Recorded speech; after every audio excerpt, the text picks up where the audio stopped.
If you're lying here right now with your mind spinning in circles, fighting the same thoughts over and over, I need you to know something that changed everything for me. There's a reason why your anxiety feels impossible to stop, why every technique you've tried only works temporarily, and why the harder you fight your worries, the stronger they become. And it's not what you think. 2,500 years ago, a man sat under a tree and discovered the one thing that stops mental suffering at its source. Not managing it, not coping with it, actually stopping it. Tonight, I'm going to share that secret with you. Welcome to Moon Mind Temple, where ancient wisdom meets your modern struggles. If it feels right, drop a comment and tell me where you're listening from.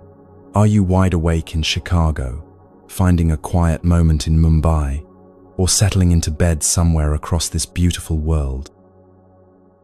There's something powerful about knowing we're all breathing together right now. Before we dive into these life-changing teachings, get yourself completely comfortable. Grab that blanket, find your coziest position, let your eyes close if that feels good. Because what you're about to discover isn't just another relaxation technique. This is the Buddhist secret to why resistance creates suffering and how the simple art of letting go can transform your entire relationship with anxiety. You don't need to believe anything or know anything about Buddhism. You just need to be here, ready to stop fighting yourself. Let's begin.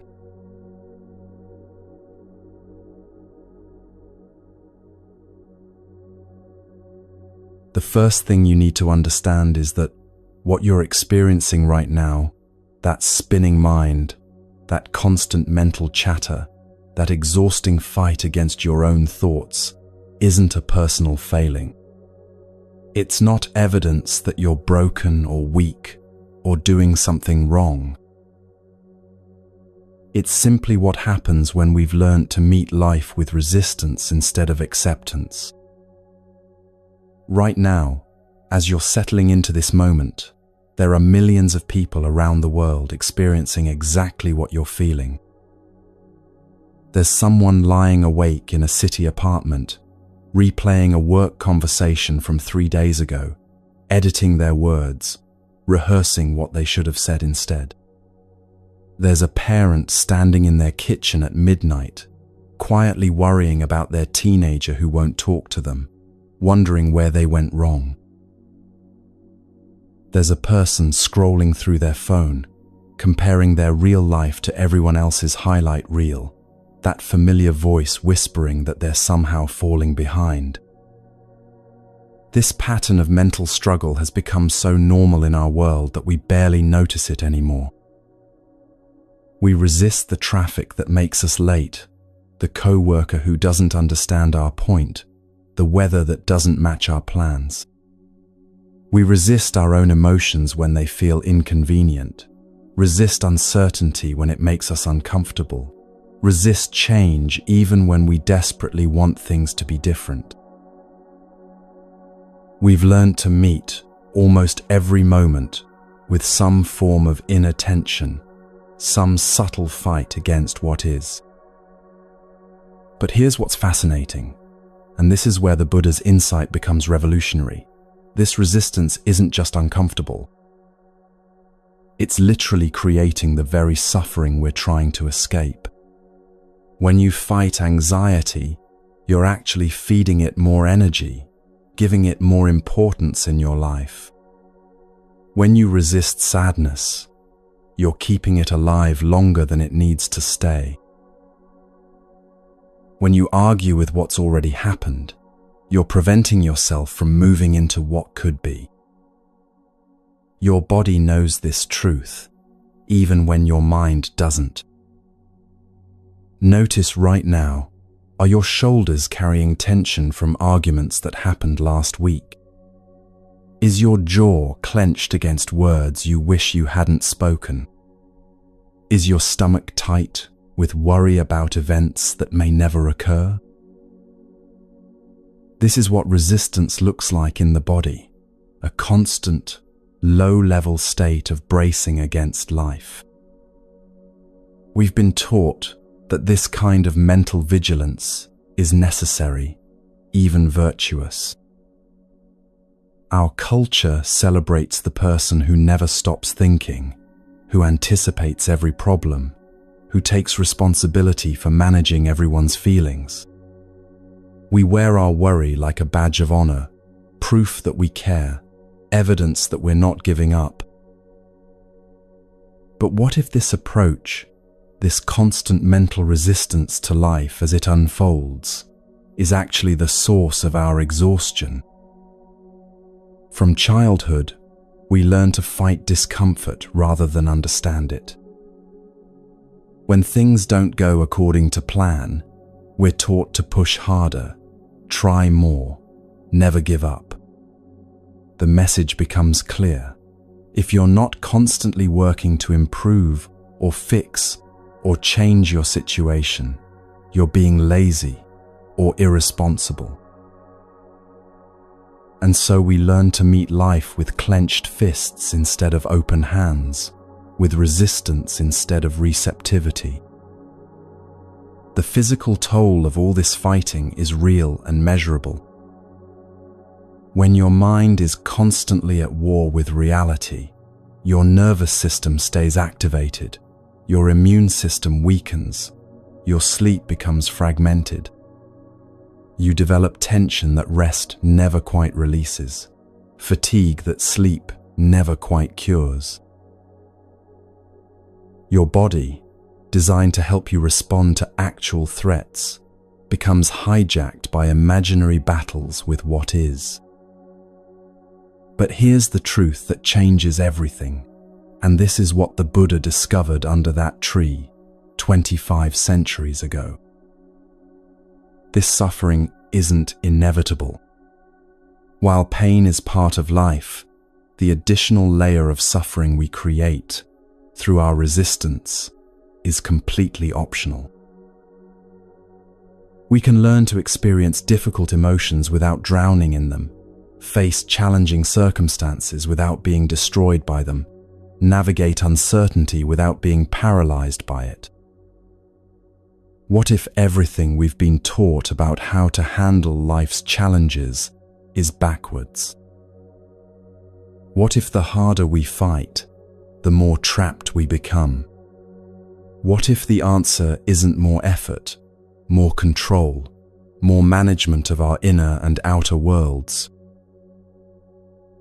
What if there's another way entirely, one that our ancestors understood, but that we've somehow forgotten in our rush toward productivity and control? You're about to discover that other way, and it begins with understanding something that will probably surprise you about how effort actually works.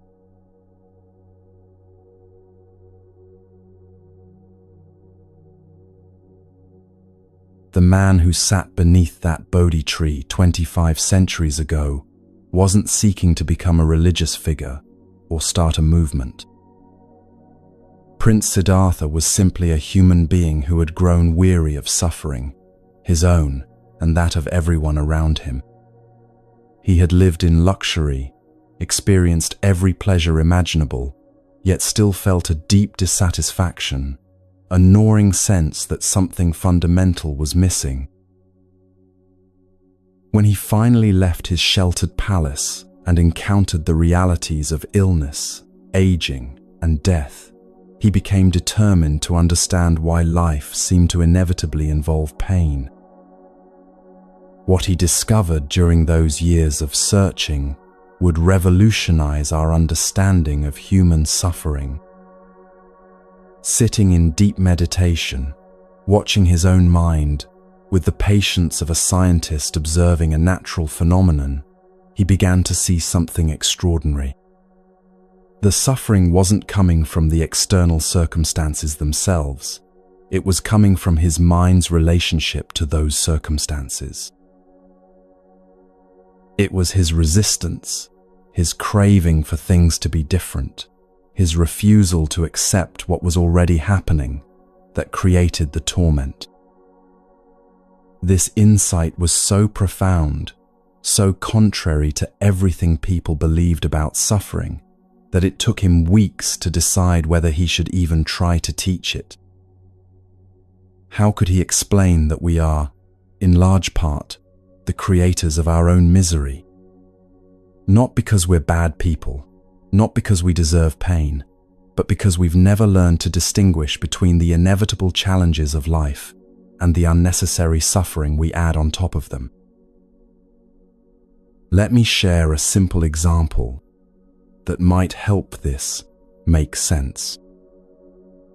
Imagine you're driving to an important meeting and you hit unexpected traffic.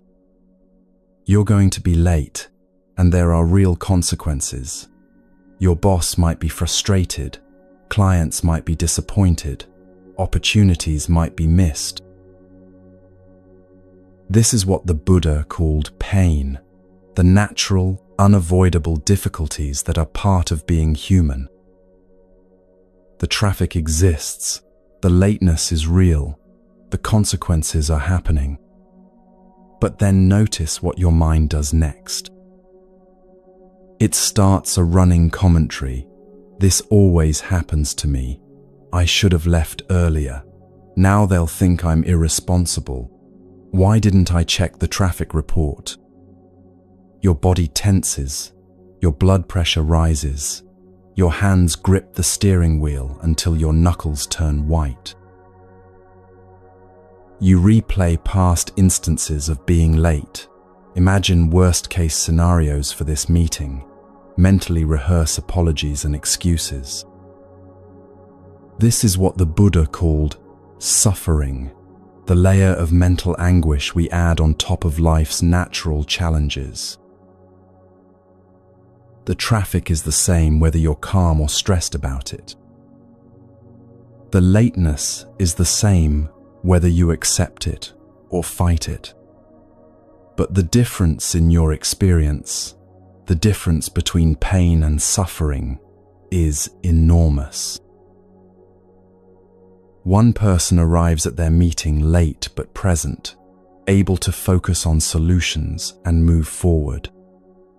Another arrives late and scattered, their mind still trapped in the traffic jam, their energy depleted by the mental battle they've been fighting for the past 30 minutes.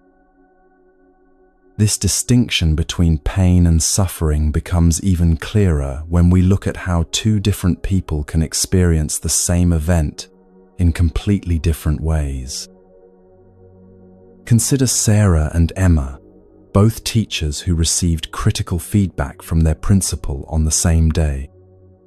Sarah spent the entire evening replaying the conversation, analyzing every word, building a case for why the feedback was unfair, imagining how she could defend herself, losing sleep over what her colleagues might think.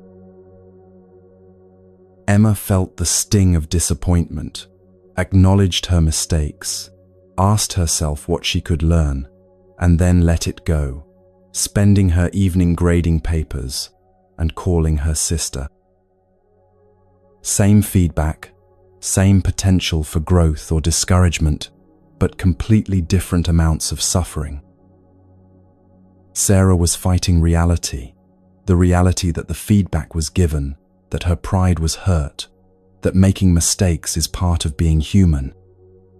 Emma met reality with acceptance, experienced the natural pain of criticism, and then moved forward without adding layers of mental resistance. This is where the Buddha's insight becomes truly revolutionary. He saw that most of what we call suffering isn't actually about what happens to us. It's about our refusal to let what happens simply be what it is. We argue with the past, trying to rewrite conversations that already occurred. We fight the present, demanding that our current circumstances match our preferences.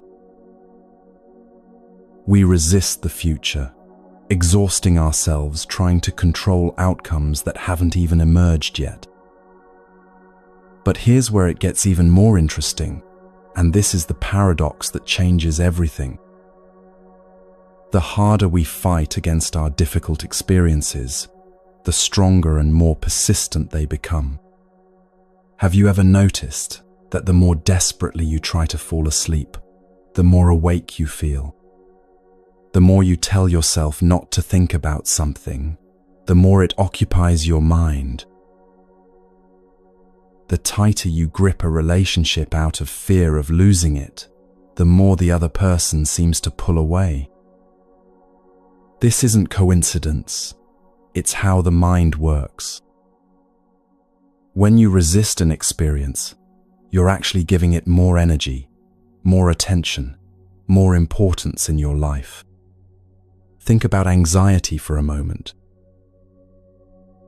Most people approach anxiety as an enemy to be defeated, a problem to be solved, a feeling to be eliminated as quickly as possible. So they fight it, they distract themselves, avoid triggers, try to think positive thoughts, research coping strategies. And while these approaches might provide temporary relief, they often make the anxiety stronger in the long run. Why? Because the underlying message you're sending to your nervous system is that anxiety is dangerous, that it's something to be feared. You're confirming anxiety's power over you by treating it as a threat. The more you fight it, the more your mind learns to be afraid of it, and the more easily it gets triggered in the future. Meet David, a sales manager who developed panic attacks after a particularly stressful presentation went poorly. His first instinct was to fight the panic. He would hold his breath, tense his muscles, tell himself to calm down, and flee any situation that might trigger another episode. The more he fought, the more unpredictable and intense the panic became. It wasn't until he learned to stop resisting the sensations, to breathe with them rather than against them, to let them move through his body without adding the story that something was wrong, that the panic attacks began to lose their grip on his life. Or consider Lisa, who struggled with chronic sadness after her mother's death. Well-meaning friends kept telling her she should move on, think positive, focus on the good memories. Lisa tried to follow this advice, pushing away her tears, staying busy to avoid feeling the grief, putting on a brave face for everyone around her. But the sadness didn't disappear. It went underground, showing up as exhaustion, irritability, and a growing sense of numbness toward everything she used to enjoy. Only when she stopped fighting her grief, when she allowed herself to feel the full depth of her loss without judging it as wrong or excessive, did she begin to find her way back to life. This is the profound paradox the Buddha discovered. The very act of resisting our experience keeps us trapped in it. What we push away gains power over us. What we try to control controls us. What we refuse to feel continues to demand our attention until we're finally willing to turn toward it with acceptance rather than resistance. But this insight raises a crucial question. If fighting our difficulties makes them worse, if resistance creates suffering, if our attempts to control our inner experience actually trap us more deeply, then how do we actually deal with life's challenges? How do we respond to anxiety, sadness, anger, fear, or frustration without either drowning in them or building walls against them? How do we find the middle path between being overwhelmed by our emotions and disconnecting from them entirely? The answer lies in understanding something that most of us have never been taught, that there's a completely different way to relate to our inner experience. Instead of seeing difficult emotions as problems to be solved or enemies to be defeated, we can learn to see them as information, as energy, as temporary visitors passing through the vast space of our awareness. Instead of bracing against life's challenges, we can learn to move with them, like a tree that bends in the storm but doesn't break. This isn't about becoming passive or giving up on positive change in your life. It's about recognizing that true strength comes not from rigid resistance, but from flexible responsiveness. It's about understanding that peace isn't the absence of difficulty, it's the capacity to remain centered in the midst of whatever arises. It's about discovering that when you stop fighting life, you finally have the energy and clarity to engage with it skillfully. The Buddha called this understanding the end of suffering, not the end of pain, but the end of the unnecessary layer of mental anguish we create through our resistance to what is. And once you begin to taste this freedom, once you experience what it's like to meet a difficult moment without adding the weight of resistance on top of it, your whole relationship with life begins to transform. You start to see that emotions, even uncomfortable ones, are actually quite manageable when you're not fighting them. You discover that uncertainty, while not always pleasant, doesn't have to be terrifying when you're not demanding certainty. You realize that conflict, disappointment, and change are all workable experiences when you're not insisting that they shouldn't be happening. This shift doesn't happen overnight, and it doesn't require perfect execution. It's a gradual awakening to a different way of being, a gentle training in non-resistance that begins with small moments of acceptance and grows into a completely new way of moving through the world. It starts with understanding not just intellectually, but in your bones, in your nervous system, in your lived experience, that fighting life is optional. So how do we actually stop the fight? How do we move from a lifetime of resistance to a way of being that flows with life rather than against it? How do we practically apply this ancient wisdom to our modern struggles with anxiety, stress, and the countless small frustrations that make up our daily experience? The answer begins with understanding something the ancient Taoists called Wu Wei, the art of effortless action, and it's going to change how you approach everything from your morning routine to your most challenging relationships. Let's explore this together.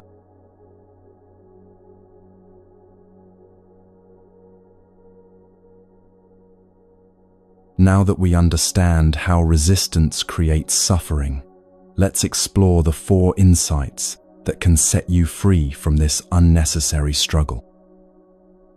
The Buddha called these the 4 Noble Truths, but don't let the formal name intimidate you. Think of them as a doctor's diagnosis and treatment plan for the human condition, a practical guide to understanding why we suffer and how we can find relief. These truths aren't religious doctrine or abstract philosophy. They're observations about how life works, insights you can test and verify in your own experience. The first truth is simply this: difficulty is woven into the fabric of human existence. This isn't a pessimistic view of life, it's a realistic one. We live in bodies that age, get sick, and eventually die. We form relationships that sometimes bring conflict, misunderstanding, and loss. We have minds that worry, compare, and sometimes feel overwhelmed by the complexity of modern life. We face changes we didn't choose, disappointments we didn't expect, and uncertainties we can't resolve. Here's what's liberating about accepting this first truth. When you stop pretending that life should be free from challenge, you stop taking difficulties personally. Instead of asking, "Why is this happening to me?" you start asking, "How can I move through this with grace?" Instead of feeling singled out by problems, you recognize them as part of the shared human experience. Think about Elena, a mother whose 8-year-old son was diagnosed with a learning disability. Her first response was to search for someone to blame: the school system, her own parenting choices, genetic factors she couldn't control. She exhausted herself, researching cures, interviewing specialists, and trying to fix what she saw as a problem that shouldn't exist. Everything shifted when she finally accepted the first truth, that challenges like this are part of life, not evidence that something had gone wrong with her family. This acceptance didn't mean giving up hope for her son's growth. It meant stopping the additional suffering that came from fighting against reality and channeling her energy into actually helping him thrive. Or consider Marcus, a small business owner who spent months raging against the economic changes that were affecting his industry. He felt victimized by forces beyond his control, bitter about having to adapt strategies that had worked for years. The turning point came when he realized that business challenges, economic shifts, and the need to evolve were simply part of entrepreneurship, not personal attacks on his efforts.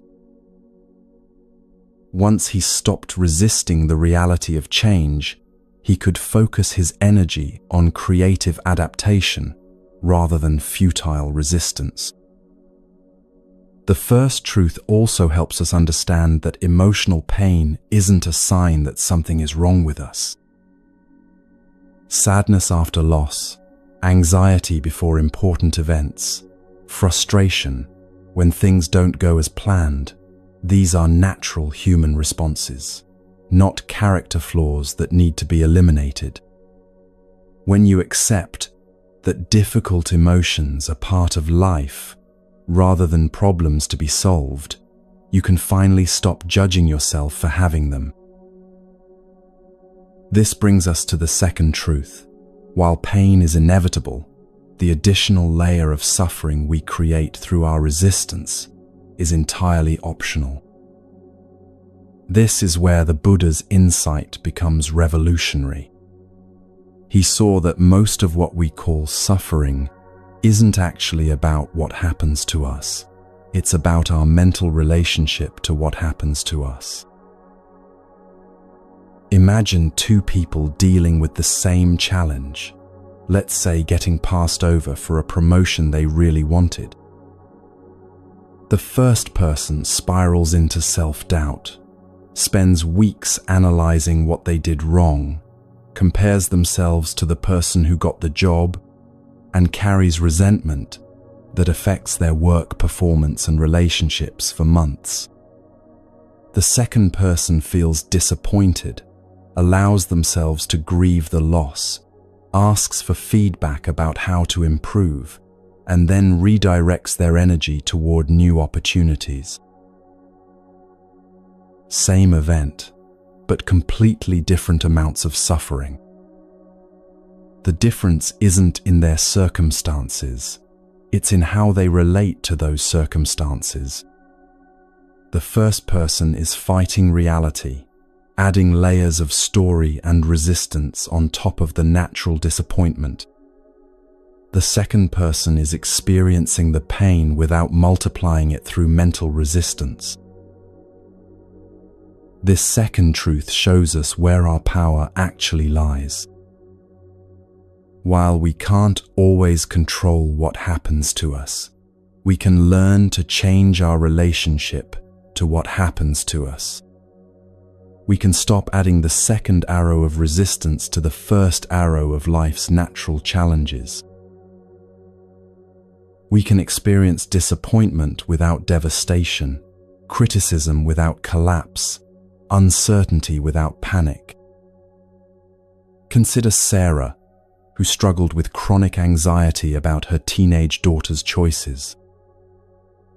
She would lie awake, imagining worst-case scenarios, spend hours researching dangers her daughter might encounter, and exhaust herself trying to control situations that were largely beyond her influence. The anxiety about her daughter's safety was natural.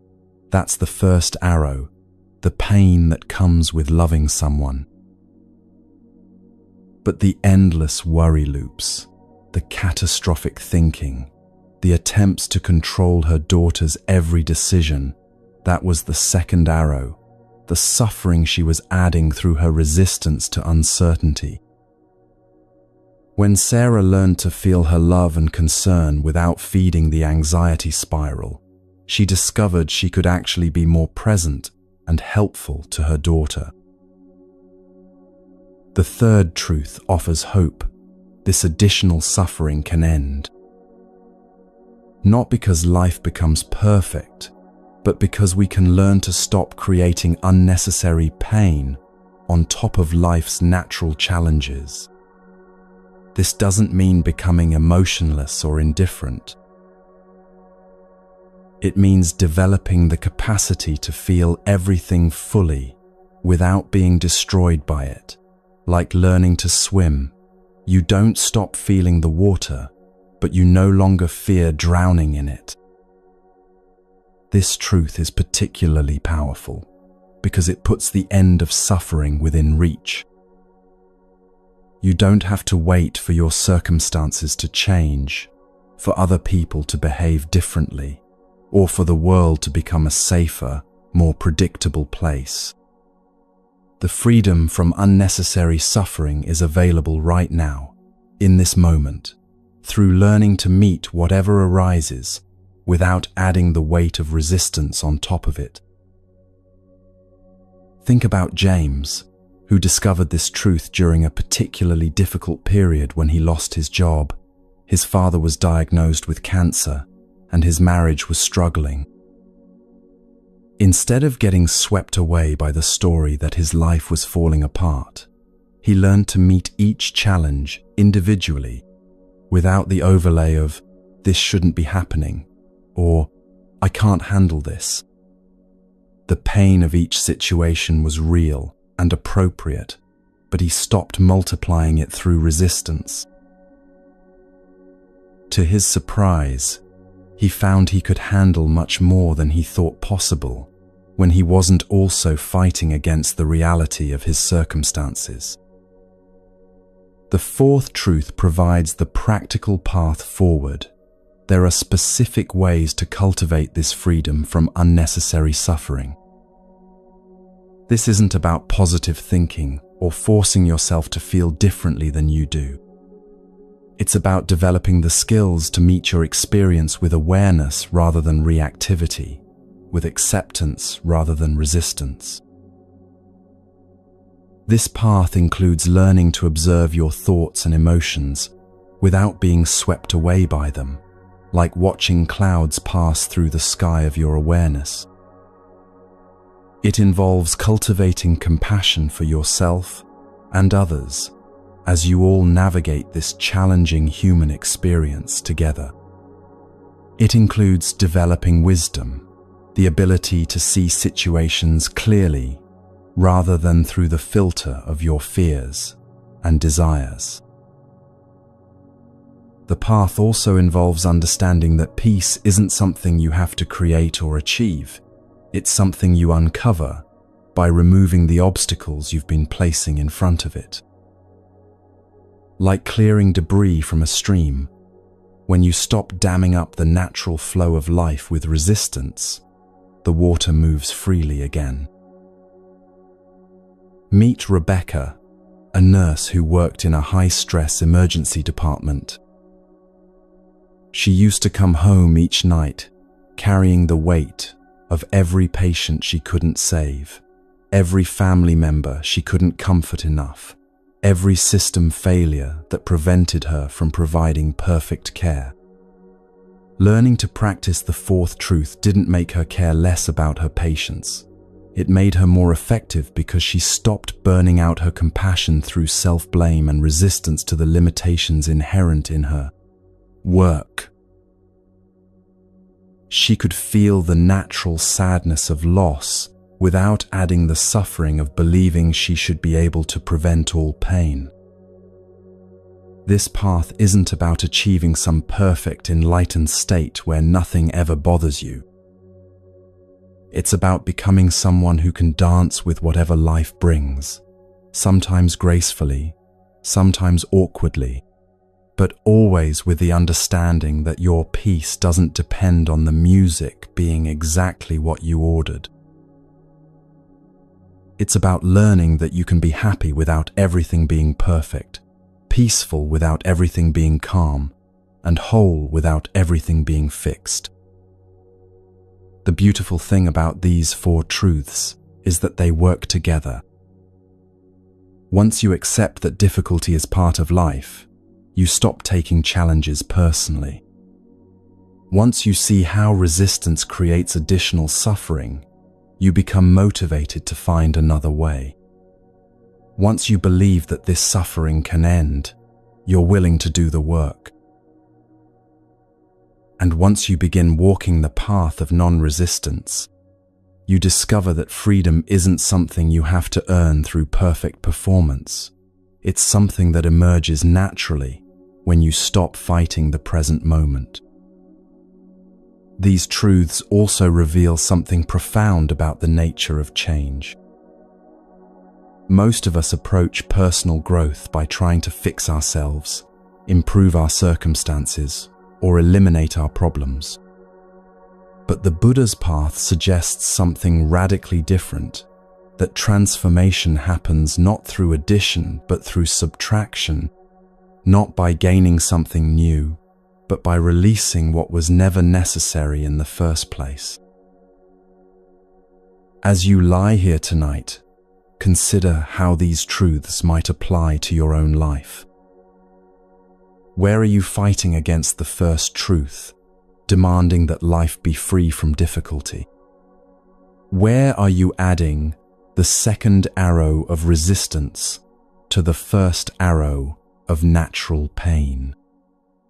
What would it feel like to trust that the suffering created by resistance really can end? How might your life change if you believed there was a practical path to freedom from this unnecessary struggle? This understanding leads us to an ancient practice that changes everything, a way of moving through life that the Taoists called Wu Wei, or effortless action. It's the art of knowing when to act and when to yield, when to speak and when to remain silent, when to push forward and when to step back. This practice will show you how to accomplish more by forcing less, how to influence others by controlling them less, and how to find peace by fighting for it less. Let's explore this together.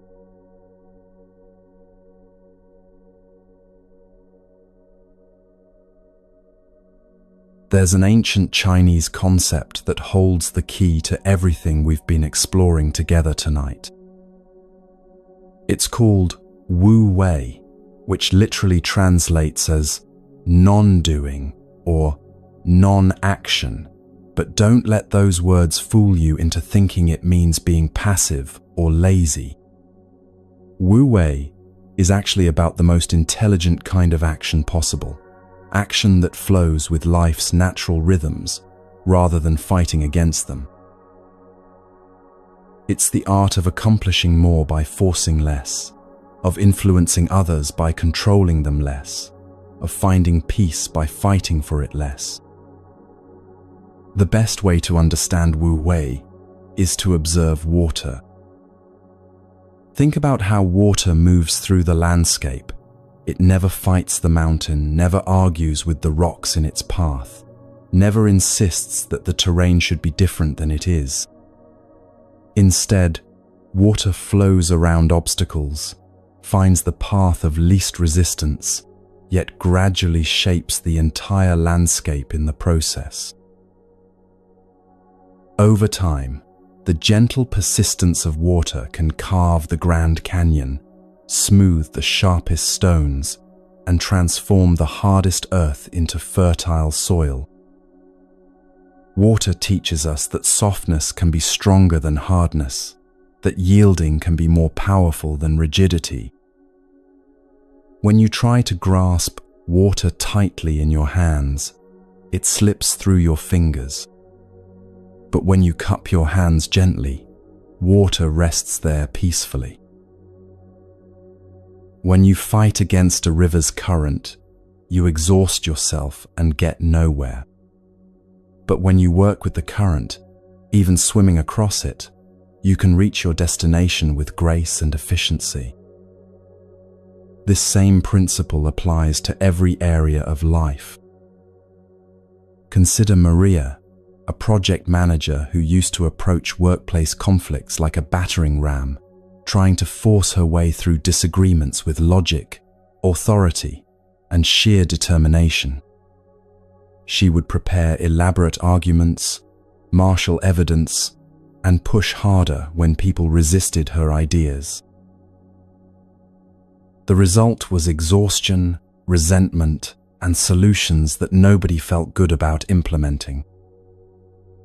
Everything changed when she learned to approach conflicts like water, listening first to understand the landscape, finding the natural openings where agreement already existed, gently flowing around the hardest resistance while gradually wearing down opposition through consistent, patient presence. Her influence actually grew when she stopped trying so hard to control the outcome of every conversation. The most beautiful examples of Wu Wei can be found in sports, where we sometimes witness what psychologists call flow state. Watch a great basketball player in their prime. They're not forcing shots or fighting the defense. They're reading the moment, responding to what the situation offers, moving with an intelligence that seems to transcend thinking. When Michael Jordan made his most legendary plays, he wasn't overpowering opponents through brute force. He was dancing with the rhythm of the game, finding openings that appeared for just a split second, responding with a speed and grace that looked effortless. The same is true for musicians who've mastered their craft. Listen to a jazz pianist improvising. They're not forcing melodies or fighting the music. They're in conversation with the song, responding to what each moment offers, letting the music flow through them rather than trying to dominate it. The most moving performances happen when the artist stops trying to impress and starts serving the music itself. This effortless quality isn't just for elite athletes or professional musicians. You've probably experienced Wu Wei in your own life, even if you didn't have a name for it. Think about a time when you were in deep conversation with someone you love, words flowing naturally, neither of you trying to control the direction, both of you listening and responding authentically. Or remember a moment when you were completely absorbed in an activity you enjoy, gardening, cooking, writing, creating, where time seemed to disappear and everything felt effortless. These are glimpses of Wu Wei, Moments when you stopped fighting life and started flowing with it. There's an ancient story that perfectly illustrates how Wu Wei works in practice. A farmer's horse ran away, and his neighbors came to express their sympathy. "How terrible," they said. The farmer replied simply, "Maybe so, maybe not. We'll see."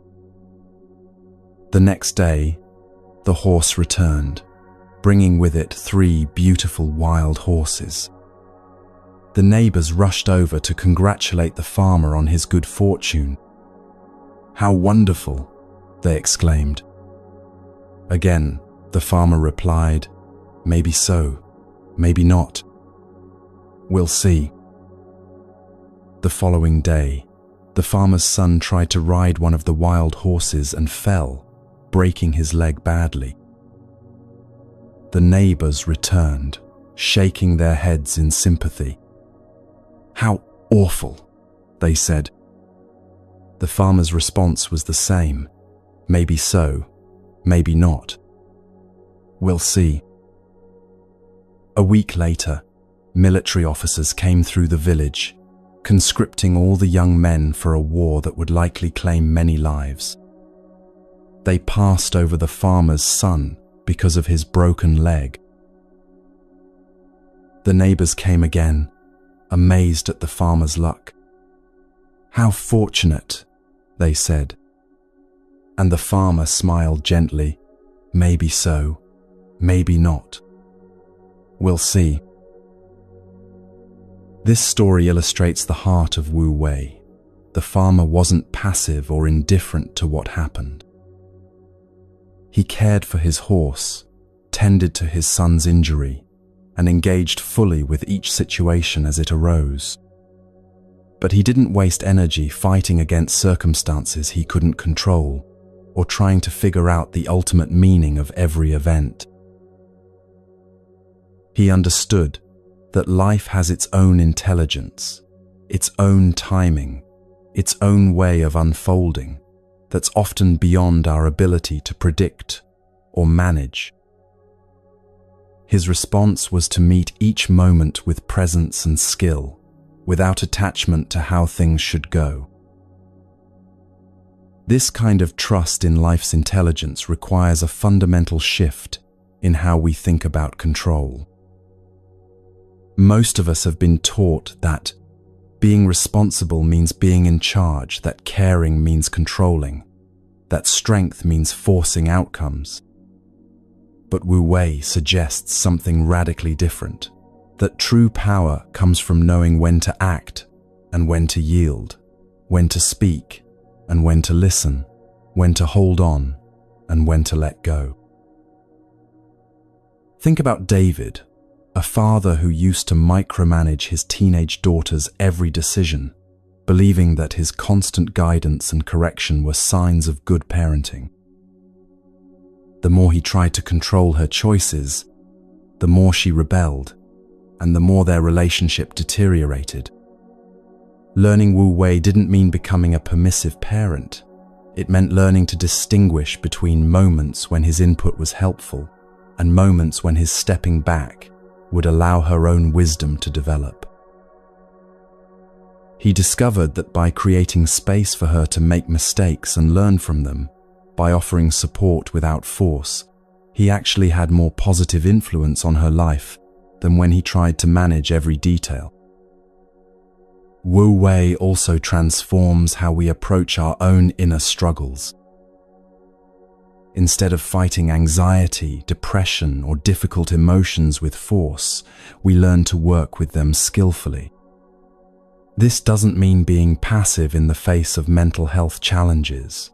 It means responding to them with the same intelligence that water uses to move around obstacles. Consider Jennifer, who struggled with insomnia for years, trying every technique and medication to force herself to sleep. The harder she tried to control her sleep, the more elusive it became. Wu Wei taught her to stop fighting her wakefulness and instead create conditions that invited rest, gentle evening routines, acceptance of whatever sleep came naturally, and releasing the story that she had to sleep perfectly to function well. Paradoxically, when she stopped forcing sleep, it began to come more easily. Right now, as you're listening to these words, I invite you to notice where you might be forcing in your own life. Where are you pushing against reality instead of working with it? Are you gripping relationships too tightly out of fear of loss? Are you forcing conversations toward outcomes you've predetermined? Are you fighting your own emotions instead of listening to what they're trying to tell you? Are you exhausting yourself trying to control how other people think, feel, or behave? Take a moment to scan your body and notice where you're holding tension. Are your shoulders braced against some invisible weight? Is your jaw clenched in preparation for a fight that isn't happening? Are your hands forming fists around problems you can't actually solve through gripping? These physical tensions often reflect places where you're applying force instead of flow, where you're fighting life instead of dancing with it. The practice of Wu Wei begins with these small moments of awareness. You notice the forcing, the pushing, the gripping, and then you experiment with softening. Not by giving up or becoming careless, but by finding the middle way between collapse and control. Like learning to hold a butterfly, firm enough that it doesn't fly away, gentle enough that you don't damage its wings. This softening often reveals surprising strength. When you stop fighting your circumstances, you have more energy to respond to them creatively. When you stop trying to control other people, you become more genuinely influential. When you stop forcing solutions, better options often emerge naturally. When you stop resisting your emotions, they move through you more quickly and with less damage. Wu Wei doesn't mean you never take decisive action or stand up for what matters to you. It means your actions come from a place of wisdom rather than reactivity, flow rather than force. Sometimes Wu Wei looks like speaking truth with courage. Sometimes it looks like remaining silent when words would only inflame a situation. Sometimes it means setting clear boundaries, and sometimes it means letting go of boundaries that no longer serve. The key is responding to what the moment actually requires, rather than what your fears or desires demand. As we move deeper into this exploration together, you'll discover that Wu Wei isn't just a philosophy or technique. It's a way of being that emerges naturally when you stop fighting the fundamental nature of existence. It's what happens when you finally trust that life has its own intelligence, its own timing, its own way of unfolding that's often more creative and beneficial than anything your controlling mind could devise. This trust opens the door to stories of transformation that might seem impossible when you're trapped in patterns of force and resistance. Let's explore some of these stories together and see how they might illuminate your own path to freedom.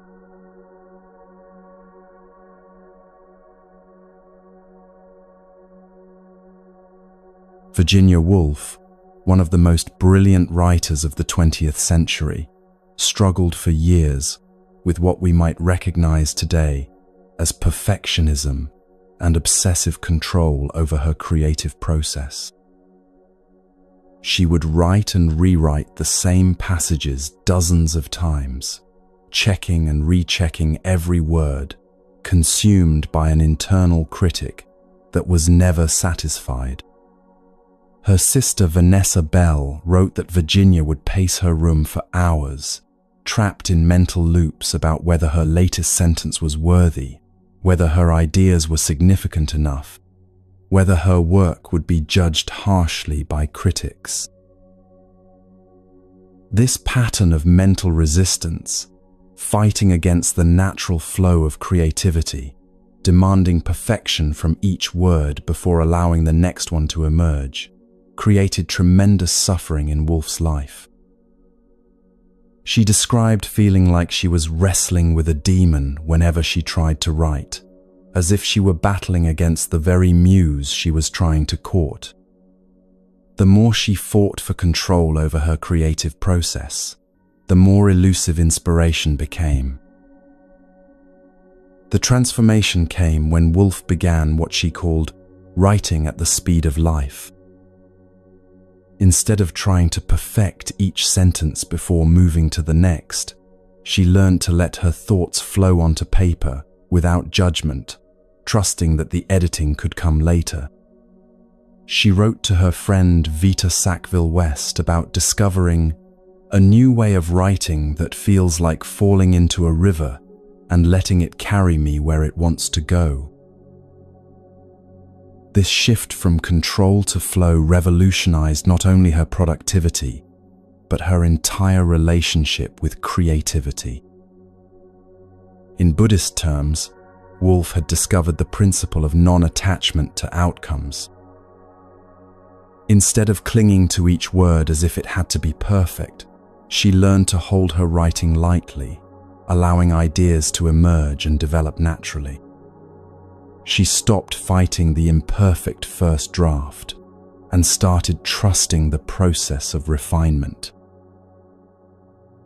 This letting go of control over the immediate result actually led to better long-term results. Some of her most celebrated works, including Mrs. Dalloway and To the Lighthouse, emerged from this more flowing approach to creativity. The Buddhist teaching here is profound.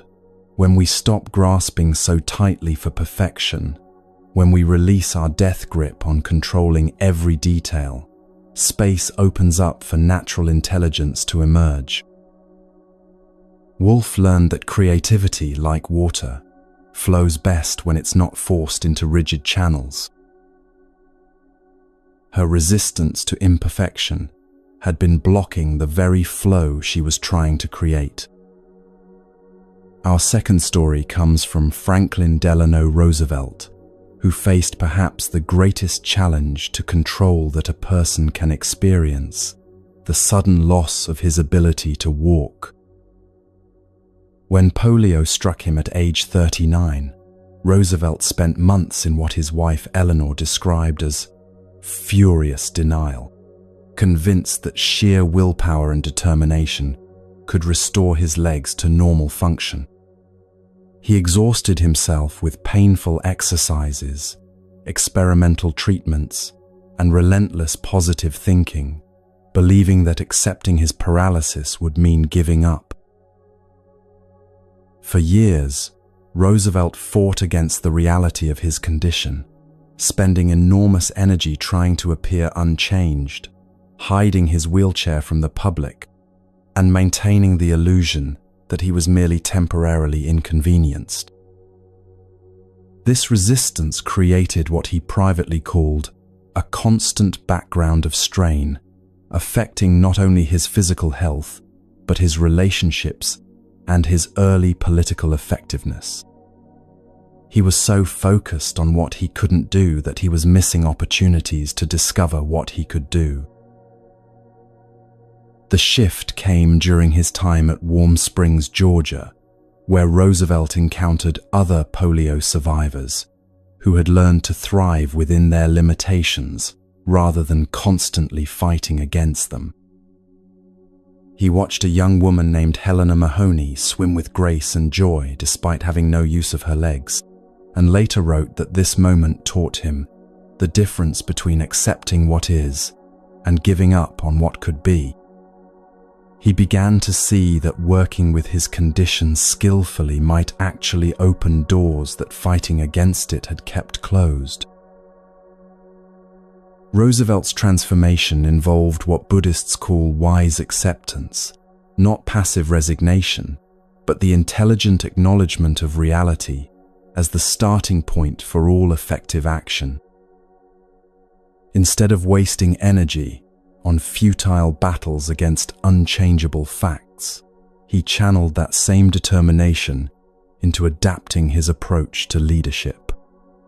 His experience with limitation and vulnerability made him more empathetic to others' struggles, more creative in finding solutions, and ultimately more effective as a leader during some of America's most challenging times. The Buddhist insight here is that resistance to what is blocks our ability to see what's possible. When Roosevelt stopped fighting his paralysis and started working with it, he discovered strengths and capabilities he never would have developed otherwise. His greatest achievements as president came not despite his disability, but because of the wisdom and compassion he developed through learning to flow with, rather than fight against his limitations. He learned that true strength isn't the absence of obstacles, it's the skill to dance with whatever obstacles life presents. Our third story involves Nelson Mandela, and perhaps the most difficult form of letting go, releasing resentment and the desire for revenge. During his 27 years in prison, Mandela had ample justification for hatred, bitterness, and thoughts of vengeance against those who had stolen decades of his life and brutalized his people. For years, he fed these feelings, spending sleepless nights, planning what he would do to his captors when he was free, rehearsing speeches about justice and retribution. Mandela later wrote that this mental rehearsal of revenge was a prison within the prison, consuming energy he needed for survival and preventing him from seeing possibilities for something better than mere payback. He described lying on his narrow cot, replaying past injustices and planning future confrontations, trapped in cycles of anger that only deepened his suffering without changing his circumstances. The resistance to forgiveness felt righteous and justified, but it was also keeping him chained to the very system he opposed. The transformation began when Mandela realized that holding on to resentment was allowing his captors to imprison his mind even while his body was already captive. He wrote, "I knew that if I continued to hate them after I was free, I would still be their prisoner." This insight led him to what he called the most difficult prison escape of all, freeing himself from the need for his oppressors to suffer as he had suffered. This wasn't a sudden or easy shift. Mandela described it as a gradual practice of releasing resentment breath by breath, day by day, choosing forgiveness not because his captors deserved it, but because he deserved freedom from hatred. He began to see his guards as human beings trapped in their own system of fear and conditioning, products of the same apartheid system that had imprisoned him. This perspective shift didn't excuse their actions, but it freed him from the exhausting work of carrying hatred. From a Buddhist perspective, Mandela had discovered one of the most profound truths about suffering, that holding on to anger is like grasping a hot coal with the intent of throwing it at someone else. You're the one who gets burned. His practice of forgiveness wasn't about condoning injustice or becoming passive in the face of oppression. It was about freeing his mental and emotional energy to work effectively for positive change rather than destructive revenge.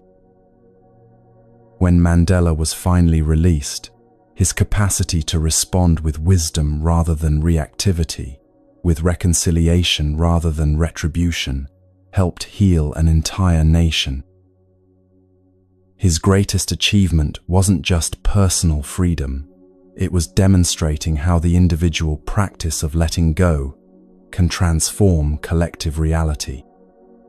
He showed that true victory over oppression comes not through becoming an oppressor yourself, but through breaking the cycle entirely. Each of these stories illuminates a different facet of the same fundamental truth. Resistance to reality creates unnecessary suffering, while acceptance of reality opens the door to skillful response. Woolf discovered that fighting the creative process blocks creativity itself. Roosevelt learned that resisting limitation prevents us from discovering new capabilities. Mandela found that holding on to resentment imprisons the one who holds it.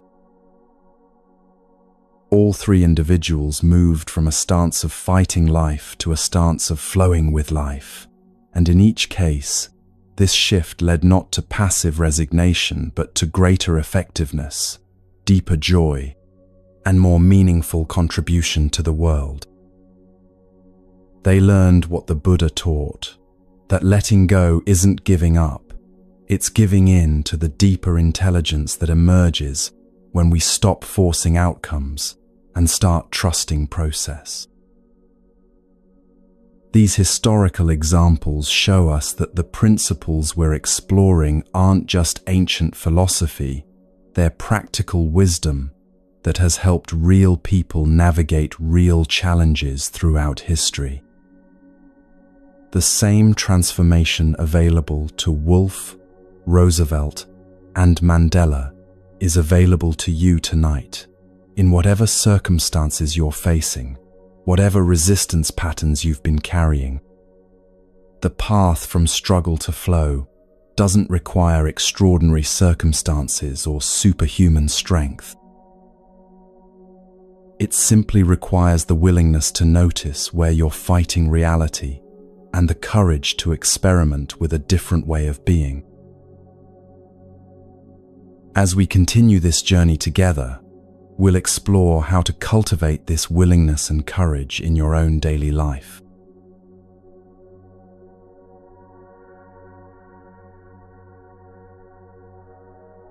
One of the most misunderstood concepts in all of Buddhist teaching is non-attachment, and this misunderstanding has kept countless people from experiencing the freedom it offers.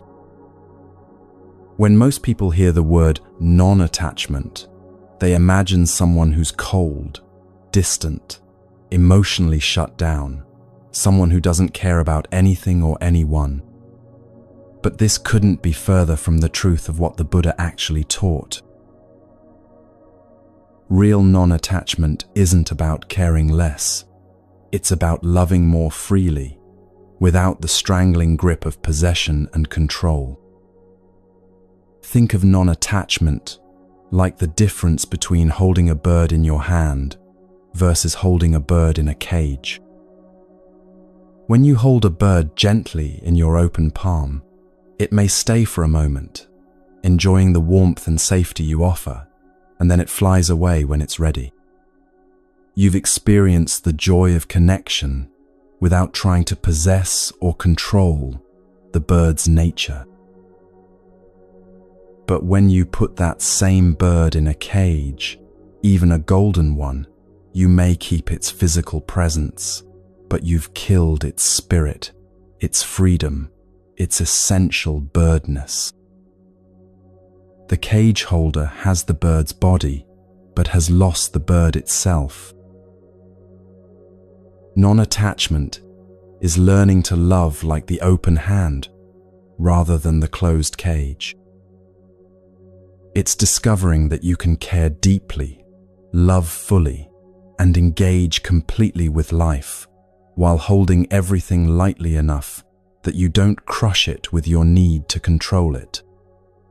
This isn't emotional distance, It's emotional intelligence. It's the wisdom to know that truly loving someone means wanting their happiness, even when that happiness doesn't center around you. There's a beautiful Zen story about a master who was walking with his student near a river when they came upon a young woman who was afraid to cross because the current was strong. Without hesitation, the master picked up the woman and carried her safely to the other side, then continued walking with his student. Hours later, as they approached their monastery, the student finally burst out, "Master, how could you touch that woman? Our vows forbid such contact." The master smiled gently and replied, "I put her down at the river hours ago. Why are you still carrying her?" This story illustrates the essence of non-attachment. The master helped when help was needed, fully and completely, then let go when the helping was done. He didn't make a story about it, didn't carry it forward into the future, didn't let it define him or create internal conflict. The student, however, was attached to his idea of how a monk should behave, and that attachment was creating suffering hours after the actual event had ended. The master was free because he could engage fully and then release completely. The student was trapped because he was carrying the weight of his judgments and expectations. In our modern world, this principle applies to every area of life, though we rarely recognize our attachments until they start to cause pain. Consider relationships, where attachment often masquerades as love, but actually creates the opposite of what we're seeking. When you're attached to someone, you need them to behave in certain ways for you to feel okay. You need them to call at specific times, express affection in particular ways, make choices that align with your preferences. This isn't love, it's dependency disguised as caring. Think about Sarah, a mother whose adult daughter moved across the country for a new job. Sarah's attachment to being needed, to being central to her daughter's life, created tremendous suffering when the daily phone calls became weekly check-ins. She found herself feeling rejected, abandoned, unimportant, not because her daughter loved her less, but because Sarah was attached to a specific form that love had to take. The attachment was making her miss the love that was actually being offered in new ways. Postcards with thoughtful messages, care packages sent back home, stories shared during their calls about how Sarah's parenting had prepared her daughter for independence. When Sarah learned to practice non-attachment, she didn't love her daughter less, she loved her more skillfully. Instead of needing the relationship to look a certain way, she became curious about what it could become. Instead of mourning what was ending, she started celebrating what was beginning. This shift didn't happen overnight, and it required Sarah to feel the grief of letting go of her old identity as a needed parent while discovering a new identity as a trusted ally. But the freedom that emerged was worth the temporary discomfort of the transition. Non-attachment in relationships also means releasing the exhausting job of trying to change other people. How much energy do you spend wishing your partner was more romantic, your teenager was more communicative, your parent was more understanding, your friend was more reliable? This energy, the mental effort of constantly wanting people to be different than they are, is pure attachment, and it's creating suffering for everyone involved. There's another Zen story about a student who complained to his master, The other monks are so difficult to live with. They're noisy, messy, and inconsiderate. How can I find peace in such conditions? The master led the student to a window overlooking the monastery garden and pointed to a large oak tree. Notice how the tree doesn't demand that the wind blow more gently or that the rain fall more softly. It bends with the wind, accepts the rain, and continues growing steadily toward the light. The tree finds peace not by changing the weather, but by flowing with whatever weather comes. Perhaps you can learn to be like the tree. This doesn't mean becoming passive or accepting harmful behavior from others. Non-attachment includes the wisdom to set healthy boundaries, to remove yourself from toxic situations, to speak truth when truth needs speaking. But it means doing these things from a place of clarity rather than reactivity, from wisdom rather than attachment to a specific outcome. You speak your truth because it's true, not because you need the other person to change. You set boundaries because they're healthy, not because you're trying to control someone else's behavior.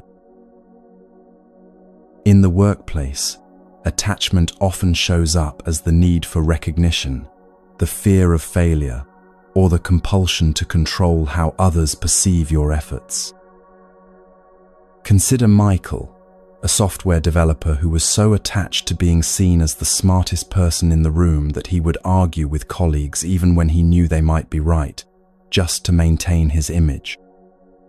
This attachment was making him less effective at his actual job, damaging his relationships with teammates, and creating constant stress about maintaining his reputation.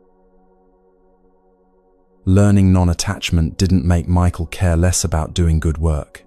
It freed him to do better work. When he released his attachment to always being right, he could actually listen to others' ideas and incorporate the best ones. When he stopped needing credit for every insight, he could focus on the team's success rather than his individual recognition. Paradoxically, this made him more respected and effective, not less. His colleagues began to trust him more because he was clearly more interested in solutions than in ego protection.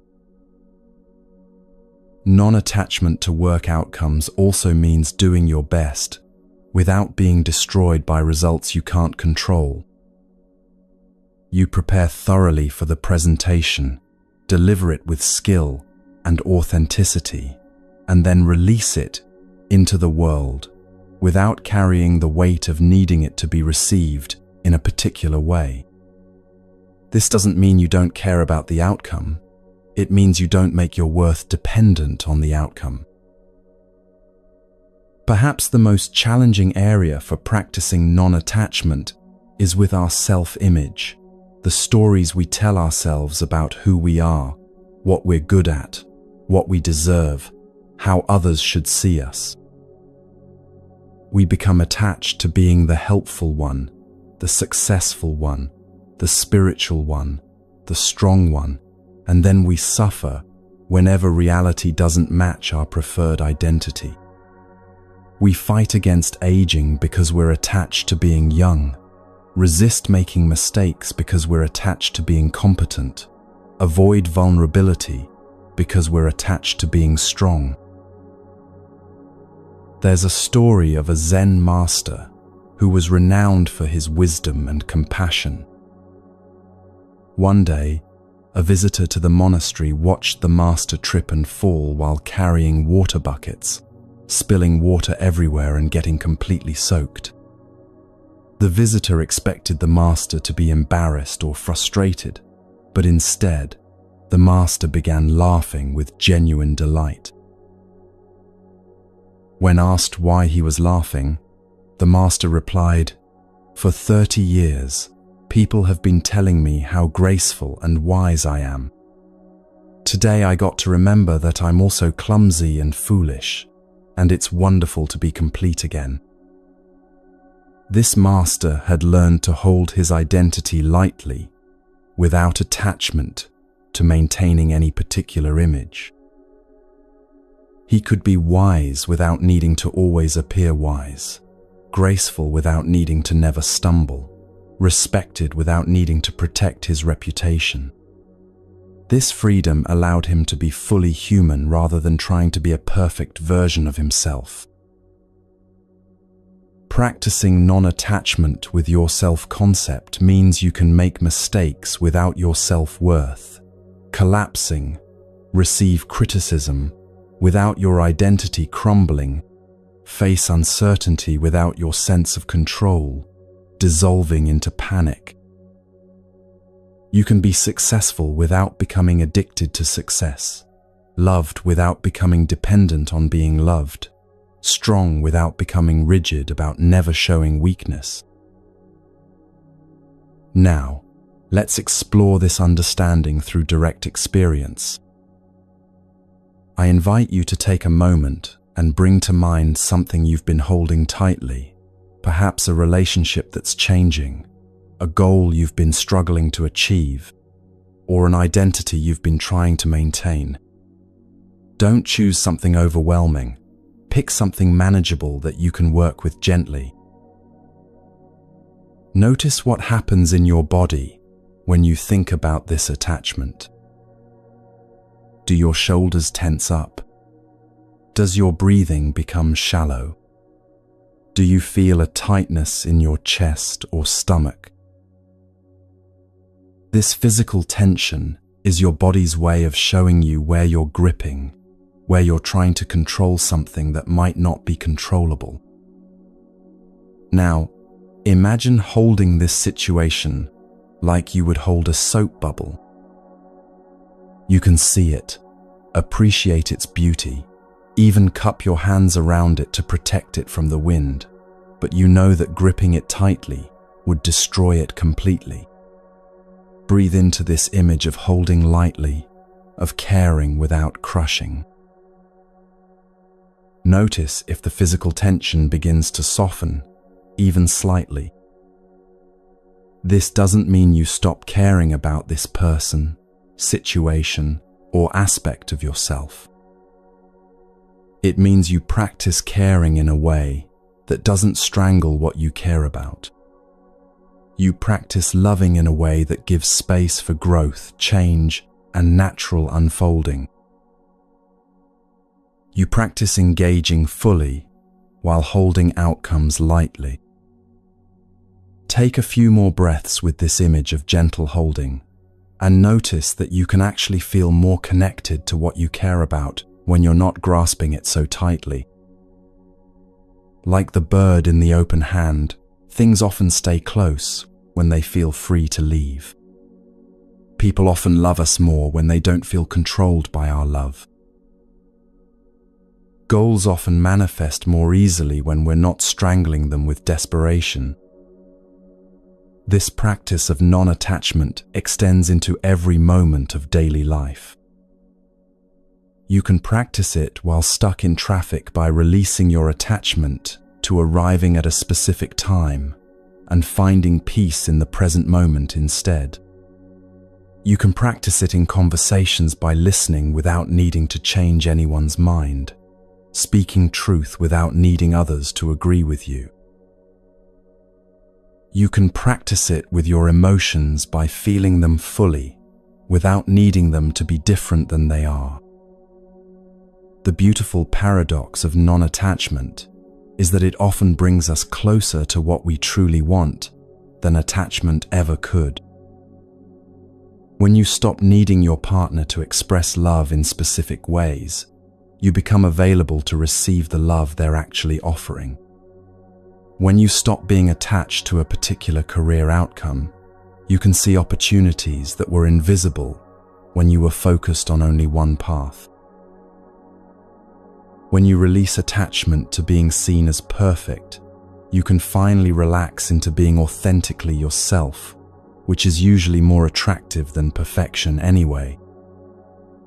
Non-attachment is also the gateway to genuine compassion, because it frees you from the exhausting work of managing other people's experiences. When you're not attached to your adult child never experiencing pain, you can actually be present for their struggles without being destroyed by them. When you're not attached to your friend making the right choices, you can offer support without becoming controlling. When you're not attached to being the one who solves everyone's problems, you can listen with genuine presence instead of constantly thinking about solutions. As you continue to rest here tonight, practicing this gentle art of non-attachment, you might notice that letting go doesn't make you care less about your life. It makes you more available to actually live it. You stop spending so much energy trying to control outcomes and have more energy available for responding skillfully to whatever outcomes actually arise.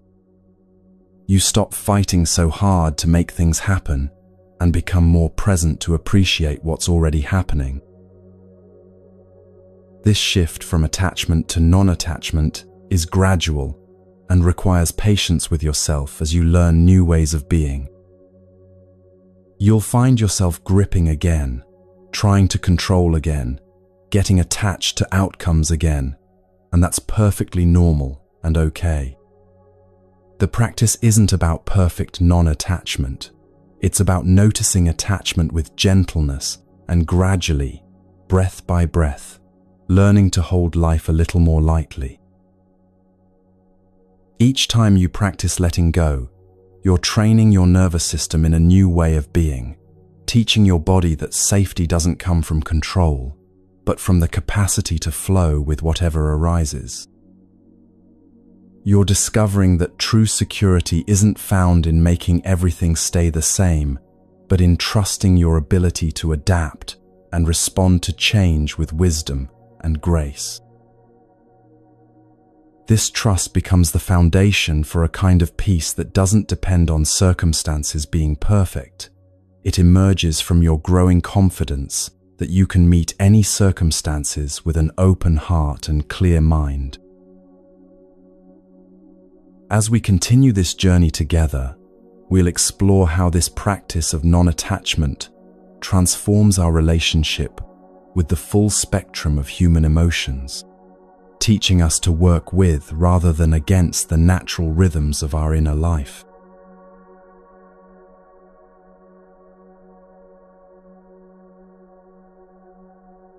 One of the most revolutionary insights in all of Buddhist teaching is that you are not your emotions. This might sound obvious, but most of us live as if we are completely defined by whatever we're feeling in any given moment.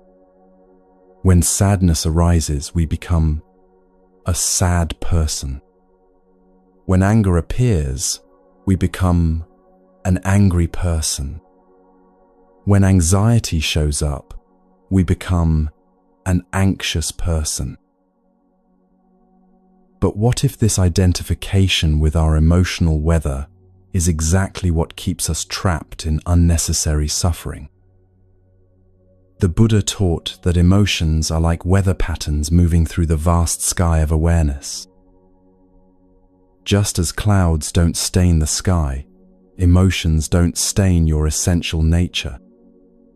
The sky remains untouched, whether it's hosting gentle spring rain, fierce thunderstorms, or brilliant sunshine. In the same way, your awareness remains whole and clear whether it's experiencing joy, sorrow, fear, or peace. The weather changes, but the sky endures. The emotions move, but you remain. This perspective shift is profound because it means you don't have to fix, change, or eliminate difficult emotions to be okay. You don't have to wait for the storm to pass to experience peace. You can find peace in knowing that you are the space in which all weather moves. You don't have to be afraid of your own feelings, because you understand that no emotion, no matter how intense, can actually damage the sky of your being. Let me share the story of Catherine, a high school teacher who used to be completely overwhelmed by her students' emotional outbursts.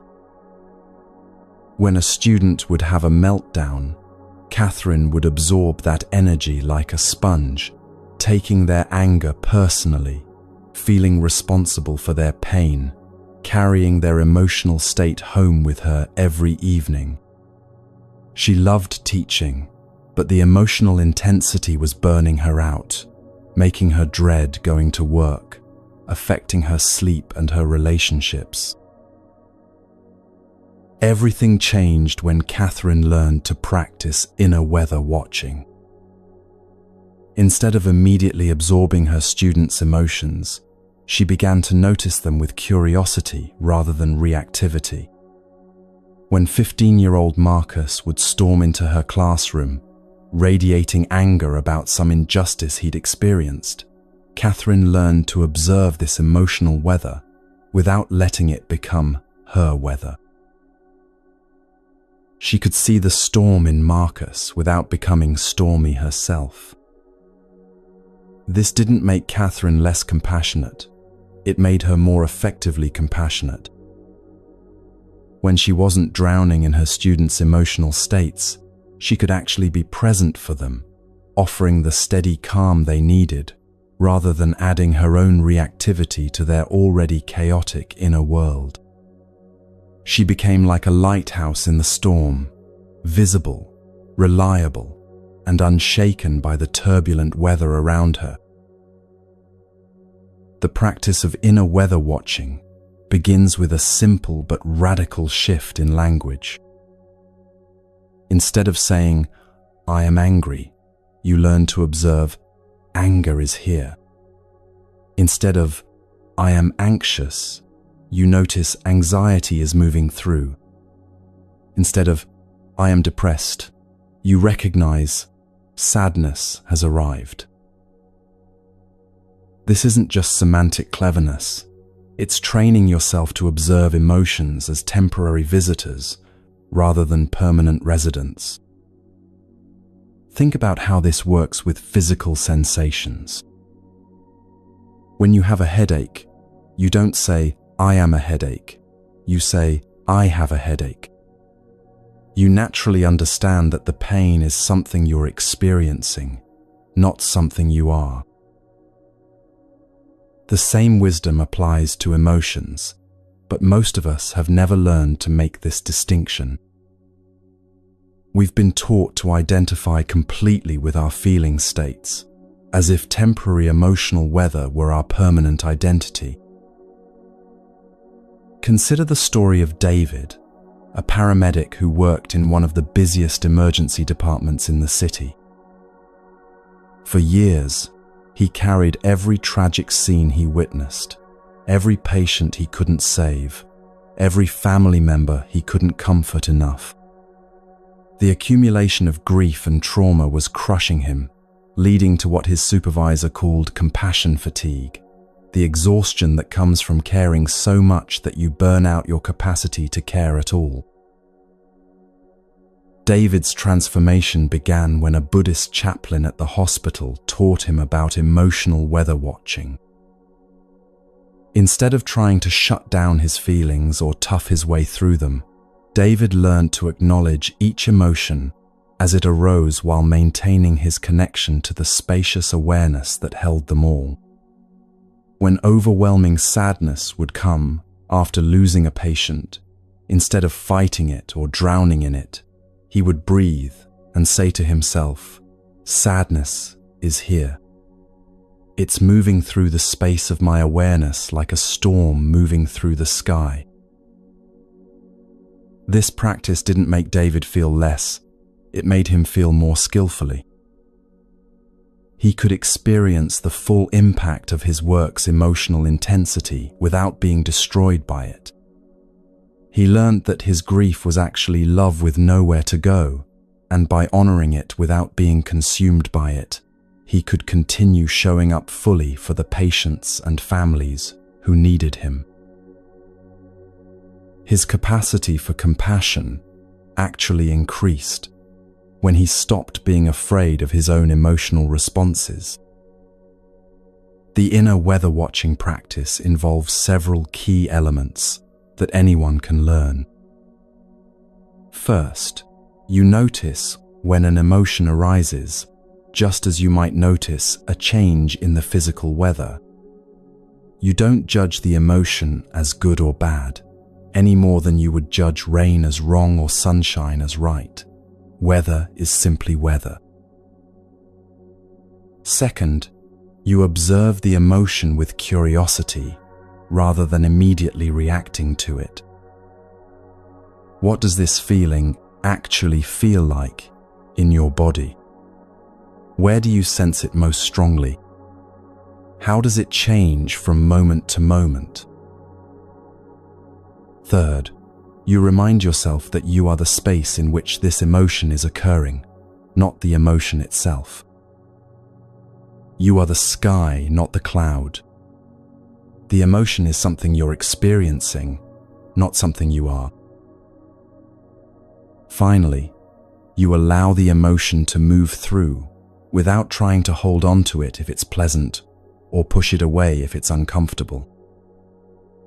Like weather, emotions have their own natural rhythms of arising and passing away when we don't interfere with their flow. Let's explore this practice together right now. Take a moment to scan your inner landscape and notice what emotional weather might be present. Don't go looking for something dramatic, just gently tune in to the background, emotional tone of this moment. Maybe there's a subtle contentment, or perhaps some restlessness, or a quiet sadness, or even just neutrality. Whatever you find is perfectly fine. We're just practicing the art of noticing without immediately doing anything about what we notice. Now, instead of analyzing why you might be feeling this way or trying to change it, simply observe it with the same gentle curiosity you might bring to watching clouds move across the sky. If it's a pleasant emotion, notice any urge to grasp it or make it permanent. If it's uncomfortable, notice any impulse to push it away or fix it quickly. These reactions are natural, but for now, just observe them too, without following them into action. Breathe with whatever you're feeling and see if you can sense the spacious awareness that's able to hold this emotion without being changed by it. Just as the sky isn't damaged by storms, your essential being isn't damaged by difficult emotions. You might be temporarily affected, like the sky being temporarily darkened by clouds, but your basic nature remains whole and clear. This practice becomes especially powerful when we're dealing with what Buddhism calls the difficult guests, emotions like anger, fear, shame, and grief that we typically try to avoid or eliminate as quickly as possible. But these emotions, like all weather, carry important information and energy that can be useful when we learn to work with them skillfully rather than against them. Consider the story of Maria, a single mother who struggled with intense anger whenever her ex-husband was late picking up their children or failed to follow through on his commitments. Her anger felt justified. His behavior was genuinely irresponsible and hurtful to the kids. But the intensity of her rage was exhausting her and frightening her children, creating additional problems on top of the original ones. Maria's breakthrough came when she learned to welcome her anger as a messenger rather than fighting it as an enemy. When she felt that familiar heat rising in her chest, Instead of immediately exploding or frantically trying to calm down, she would pause and ask, "What is this anger trying to tell me?" She discovered that beneath the rage was fierce love for her children and clear insight about boundaries that needed to be set. By listening to the anger without being possessed by it, she could respond from wisdom rather than reactivity. This didn't mean Maria never felt angry anymore. It meant she learned to feel angry without the anger controlling her responses. She could access the energy and clarity that anger provided, while maintaining enough spaciousness to choose her actions consciously rather than reacting blindly. Her children began to feel safer around her because they could sense that while she felt her emotions fully, she wasn't at the mercy of them. The space between stimulus and response is perhaps the most important discovery in all of human development. Viktor Frankl, who survived the Nazi concentration camps, said that between stimulus and response there is a space. In that space is our power to choose our response. In our response lies our growth and our freedom. This space is where inner weather watching becomes practical wisdom for daily life. Most of the time, we live as if emotions were commands that we must immediately obey. Anger arises, and we must lash out. Fear appears, and we must flee or freeze. Sadness comes, and we must collapse. But emotions are actually more like suggestions than commands, and we always have the choice of how to respond to them. The practice of inner weather watching creates enough space between feeling and acting that we can choose our response rather than being hijacked by our reactions. Think about Sarah, a customer service representative who used to take every angry call personally, feeling attacked and defensive whenever someone raised their voice at her. She would either shut down emotionally or respond with her own irritation, neither of which helped resolve the customer's problem or made her feel good about her work. Learning to observe her emotional weather changed everything. When an angry customer would call, Sarah learned to notice the immediate flare of defensiveness in her chest, while simultaneously remembering that this emotional weather was temporary and workable. She could feel the customer's anger without absorbing it as her own, and she could feel her own defensive response without being controlled by it. This space between the emotional stimulus and her response allowed her to access genuine curiosity about what the customer actually needed, leading to better solutions and less stress for everyone involved. The key insight here is that you don't have to wait for emotions to disappear before you can respond wisely. You can feel fear and still speak truth. You can feel sadness and still show up for your responsibilities. You can feel anger and still respond with kindness. The emotion doesn't have to control your behavior any more than rain has to control your mood. You can feel what you feel and still choose what you do. This understanding is especially powerful when working with anxiety, which often tricks us into believing that we must eliminate the anxious feeling before we can take any positive action. But anxiety, like all emotional weather, is just energy moving through the system. When you stop trying to make it go away and start learning to move with it rather than against it, you discover that you can feel anxious and still do what matters to you. Consider James, a college student who had developed such intense social anxiety that he was skipping classes and avoiding all social interactions. His strategy of trying to eliminate anxiety before engaging with others was actually making the anxiety worse, because avoidance was training his nervous system to see social situations as genuinely dangerous. Learning inner weather watching helped James understand that he could feel the anxiety without letting it make decisions for him. Instead of waiting for the anxiety to disappear before going to class, James learned to say, "Anxiety is here, and I'm going to class anyway." He discovered that he could carry anxious feelings the same way he might carry an umbrella on a cloudy day, acknowledging the weather without letting it determine his destination. Gradually, as James stopped fighting his anxiety and started including it in his daily activities, the intensity began to decrease naturally. His nervous system learned that social situations weren't actually dangerous, even when they felt uncomfortable. The practice of working skillfully with difficult emotions also includes learning to distinguish between clean pain and dirty pain.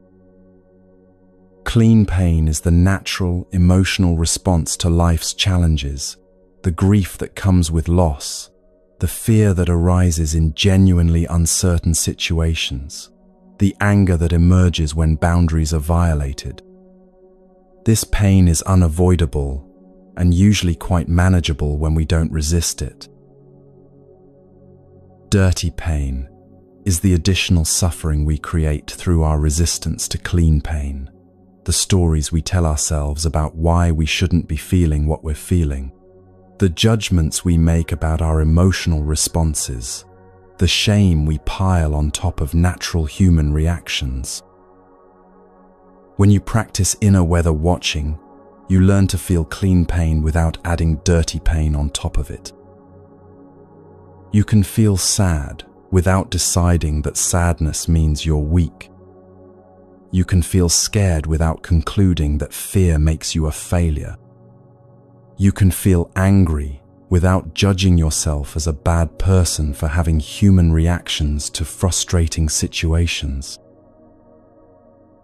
This ability to feel emotions cleanly, without the added layer of resistance and self-judgment, dramatically reduces the amount of suffering in your daily life. As you continue resting here tonight, practicing this gentle observation of your inner weather, you might notice that emotions become less threatening when you're not trying to control them. Like wild animals that become calm when they sense you're not going to chase or capture them, emotions often settle into their natural rhythms when they feel witnessed rather than managed. You begin to trust your capacity to feel anything without being destroyed by it, and this trust becomes a foundation for engaging more fully with life rather than hiding from its intensity. This practice of emotional weather watching isn't about becoming unfeeling or detached from your human experience. It's about becoming more skilled at feeling, more intelligent about emotions, more capable of using the energy and information that feelings provide without being overwhelmed by them. You develop what Buddhists call equanimity, not the absence of emotion, but the presence of balance within whatever emotions arise. The ultimate goal isn't to control your emotional weather, but to become someone who can thrive in any weather conditions. Like a skilled sailor who knows how to work with wind and waves rather than fighting against them, you learn to use the energy of emotions to navigate toward what matters most to you, rather than being blown off course by every emotional breeze. This skill transforms not only how you relate to your own inner life, but how you show up in all your relationships and responsibilities, bringing a quality of presence and stability that serves everyone around you. As we continue this journey together, we'll explore how this emotional skillfulness becomes the foundation for finding balance in every area of life, discovering the middle way that allows you to engage fully without losing your center.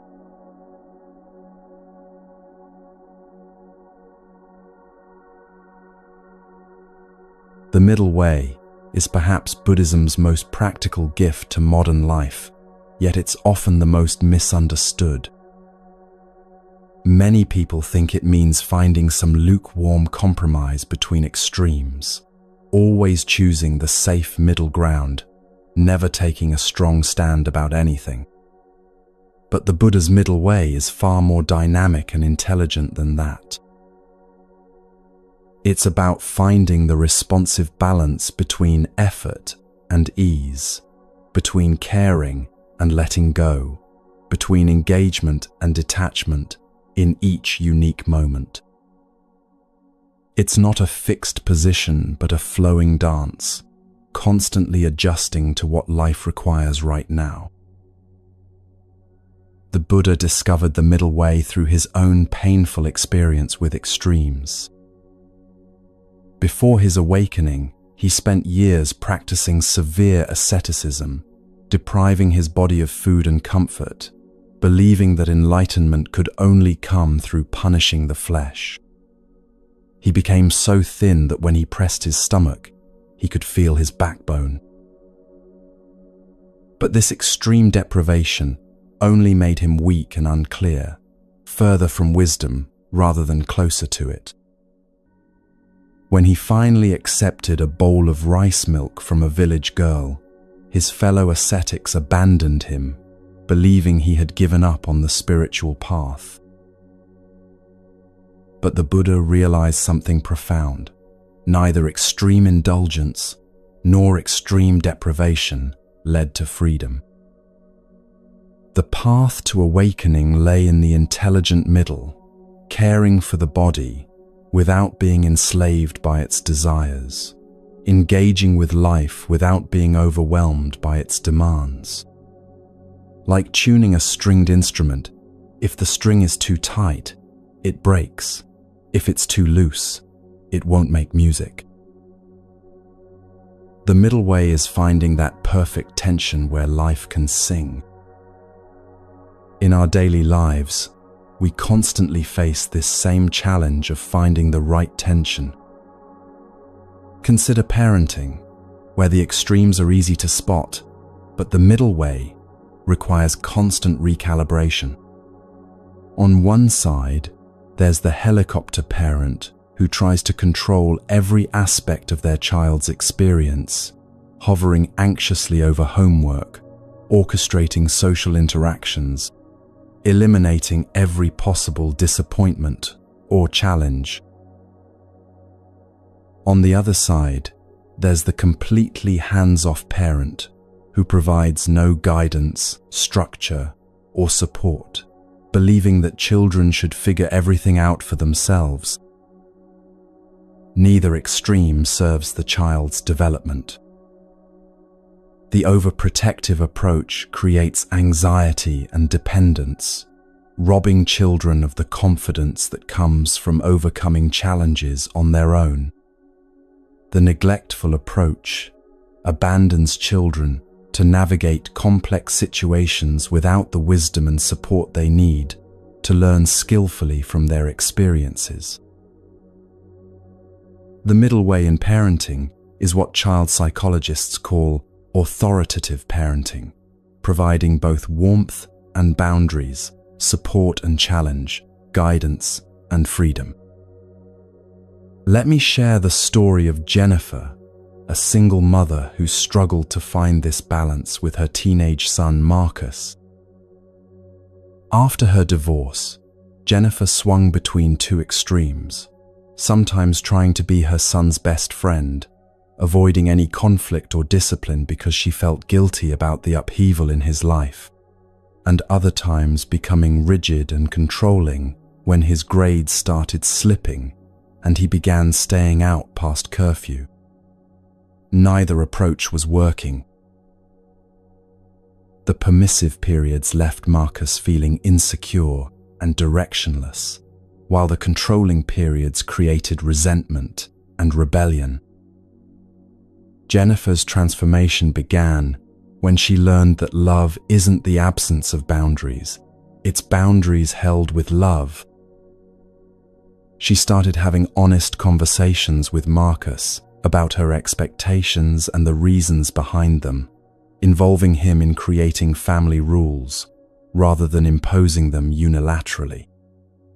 When he tested limits, she responded with firm consistency rather than anger or pleading. When he made good choices, she acknowledged them without overpraising or taking credit for his successes. This middle way approach required her to hold two truths simultaneously, that Marcus needed guidance and that he also needed space to develop his own judgment. The shift wasn't immediate, and there were plenty of moments when Jennifer fell back into old patterns of either over-controlling or under-responding. But gradually, both she and Marcus began to relax into this new balance. Marcus felt both supported and trusted, which gave him the security to take appropriate risks and the motivation to honor his mother's trust. Jennifer learned that she could care deeply about her son's well-being without needing to manage every detail of his experience. The middle way shows up differently in the workplace, where the extremes might be workaholism on one side and complete disengagement on the other. The workaholic believes that worth comes through constant achievement, that more effort always equals better results, that rest is laziness and boundaries are weakness. This approach leads to burnout, strained relationships, and often diminishing returns as exhaustion undermines effectiveness. The disengaged approach swings to the opposite extreme, doing the minimum required, avoiding challenges or growth opportunities, protecting personal time but never investing fully in meaningful work. The middle way in work involves what psychologists call sustainable high performance, bringing full presence and skill to your responsibilities, while maintaining healthy boundaries around time and energy. It means caring about quality without being paralyzed by perfectionism, taking on challenges without overwhelming yourself, collaborating effectively without losing your individual voice. It's the difference between working hard and working frantically, between being dedicated and being consumed. Consider the story of Robert, a small business owner who nearly destroyed both his company and his marriage by swinging between extremes. During busy periods, he would work 16-hour days, 7 days a week, barely seeing his family, convinced that anything less than total dedication would lead to failure. But this intensity was unsustainable, and he would eventually crash, sometimes disappearing from the office for days, feeling so burned out that he couldn't make even simple decisions. His employees never knew which Robert they'd encounter, the manic workaholic or the checked-out burnout case. Robert's journey to the middle way began when his wife threatened to leave and his best employee quit on the same week. He realized that his extreme approach was actually undermining everything he was trying to protect. With the help of a business coach, Robert learned to distinguish between urgent and important tasks, to delegate effectively, and to maintain consistent energy rather than cycling between manic effort and complete depletion.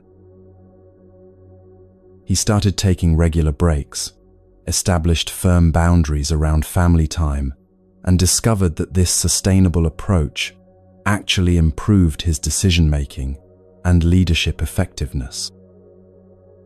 The middle way required Robert to hold two seemingly contradictory truths. that his business needed his attention and commitment, and that his business would actually thrive more when he wasn't desperately attached to controlling every outcome. He learned to work with focused intensity during work hours while truly letting go when he was with his family. This presence in both domains made him more effective in each. In relationships, the middle way helps us navigate between the extremes of codependency and isolation.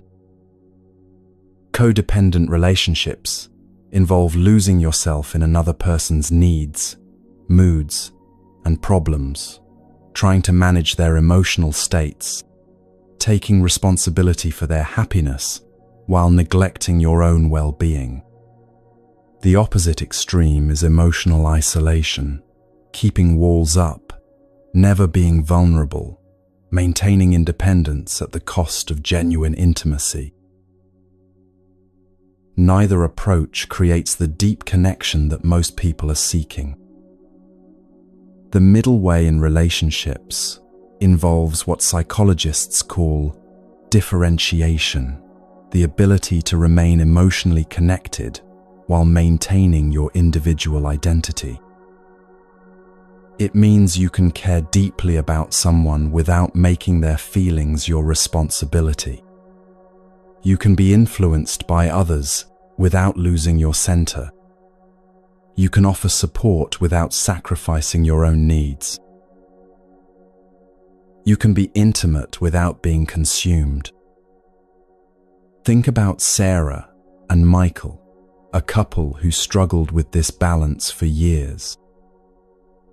Sarah tended toward the codependent extreme, absorbing Michael's stress from work, trying to fix his moods, feeling responsible when he was unhappy. Michael swung toward emotional distance, shutting down when conflicts arose, maintaining his independence by avoiding difficult conversations. Both patterns left them feeling lonely and misunderstood, despite living in the same house. Their relationship transformed when they learned to practice what their therapist called loving boundaries. Sarah learned to care about Michael's well-being without making his emotional state her project to manage. She could listen to his work stress with compassion while recognizing that solving his problems wasn't her job. Michael learned that vulnerability wasn't weakness, and that sharing his inner experience actually deepened their connection, rather than threatening his autonomy.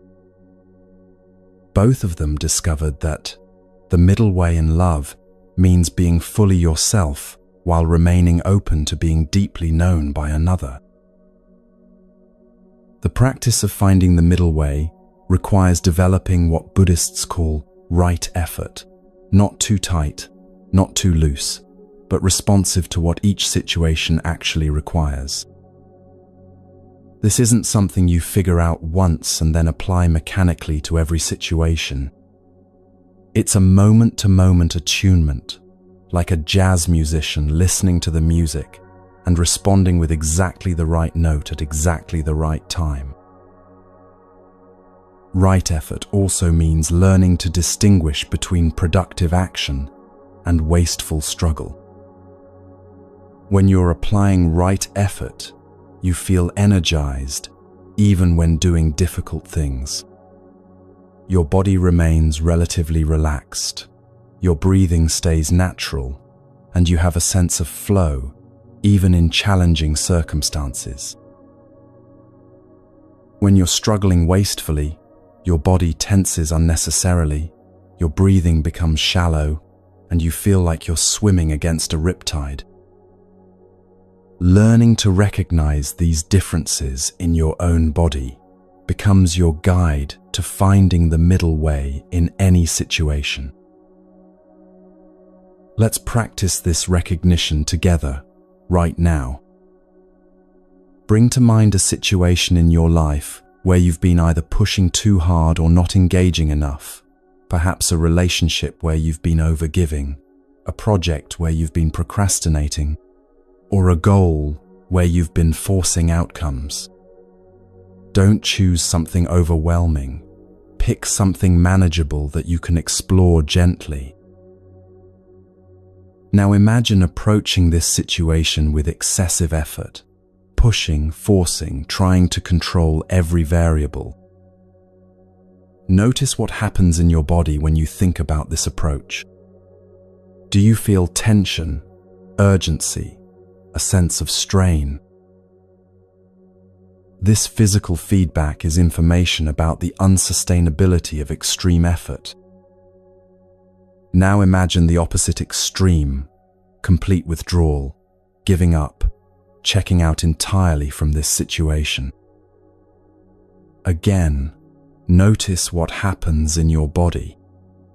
Do you feel deflated, disconnected, or perhaps a different kind of tension that comes from avoiding what needs attention? This is your body's way of showing you that complete disengagement isn't the answer either. Finally, imagine approaching this situation with what feels like the right amount of energy, engaged but not frantic, caring but not controlling, responsive but not reactive. Notice how this middle approach feels in your body. There might be a sense of relaxed alertness, like a cat watching a bird, fully present and ready to respond, but not wasting energy in unnecessary tension. This is your nervous system's recognition of the middle way. This body awareness becomes your most reliable guide for practicing the middle way in daily life. When you notice yourself getting tight, rushed, or frantic, it's usually a sign that you've swung toward the extreme of excessive effort. When you notice yourself feeling numb, disconnected, or avoidant, it's often a signal that you've moved toward the extreme of withdrawal. Both extremes create suffering, and both offer opportunities to return to the responsive center. The middle way also applies to how you relate to spiritual practice itself. Some people approach meditation, mindfulness, or personal growth with the same driven intensity they bring to everything else, turning inner work into another form of achievement and performance. Others treat spiritual practice as something to dabble in when it's convenient, never committing deeply enough to experience real transformation. The middle way in spiritual practice involves consistent, gentle engagement, showing up regularly without turning your inner development into another source of stress. This balance extends to how you work with difficult emotions, challenging relationships, and unexpected life changes. You don't have to fix everything immediately, but you also don't ignore what needs attention. You don't have to have all the answers, but you don't abdicate responsibility for thoughtful response. You don't have to be perfect, but you don't use this as an excuse to stop growing. The middle way is always asking, what does this moment actually require from me? And how can I offer that without depleting myself or avoiding my responsibility? As you integrate this understanding into your daily life, you'll discover that the middle way isn't a compromise between extremes. It's often the most courageous and skillful response available. It takes courage to remain open when you want to shut down, to stay engaged when you want to control, to keep caring when you want to give up. It requires skill to read each situation freshly, rather than applying habitual responses. But this courage and skill develop naturally as you practice, and the middle way becomes less of a technique and more of a way of being. The beautiful thing about the middle way is that it's always available, no matter how far you've swung toward either extreme. If you notice you've been pushing too hard, you can soften without collapsing. If you realize you've been avoiding something important, you can engage without becoming obsessive. Each moment offers a fresh opportunity to find the balance that serves both your well-being and your effectiveness in the world. This practice of dynamic balance becomes a foundation for navigating all of life's challenges with greater ease and wisdom. Instead of being thrown off center by every change or difficulty, you develop the capacity to adjust and respond while maintaining your essential stability. Like a tree that bends in the wind but doesn't break, you learn to move with life's forces without losing your rootedness in what matters most. This flexibility and strength prepare you for exploring even deeper territories of letting go, where the very sense of a separate self that experiences suffering begins to dissolve into something much more spacious and free. Let's continue this journey together into the profound freedom that awaits when we release our grip on the illusion of control entirely.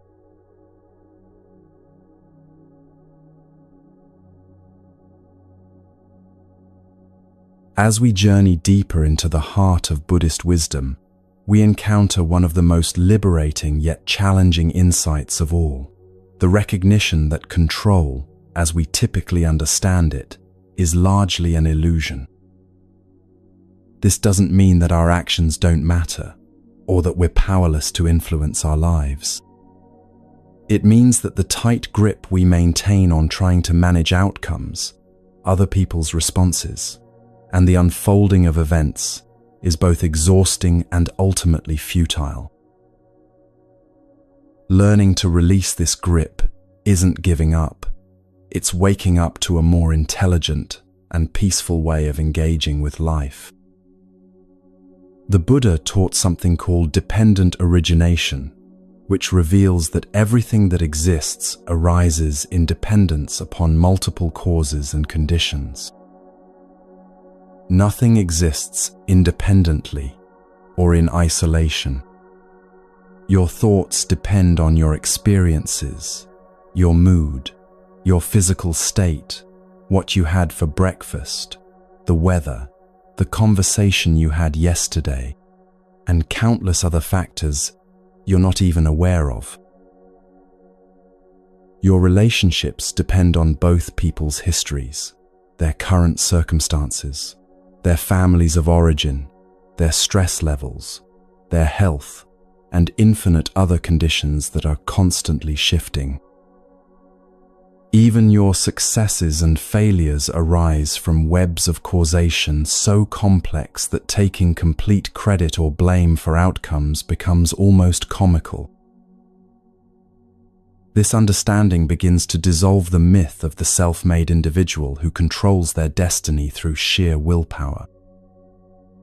Yes, your choices matter enormously, but they're always made within a vast network of conditions that you didn't create and can't fully manage. The weather affects your mood, which influences your decision-making, which impacts your relationships, which shapes your opportunities, which alter your future choices. You're not the puppet master pulling all the strings. You're one element in an infinitely complex dance of interdependence. Consider the story of Elena, a successful architect who spent years believing that her career achievements were entirely the result of her hard work and talent. While those qualities certainly mattered, Elena's success also depended on being born into a family that could afford her education, growing up in a time when women could enter architecture, having professors who encouraged her, meeting clients who appreciated her aesthetic, living in a city with a booming construction industry, and countless other conditions she never chose or controlled. This recognition didn't diminish her accomplishments.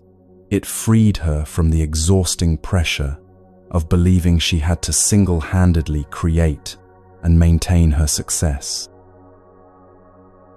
When Elena's firm faced financial difficulties during an economic downturn, instead of spiraling into self-blame or frantically trying to control every variable, she could see the situation as arising from multiple conditions: market forces, client needs, global economic patterns, political decisions, and natural cycles of boom and bust.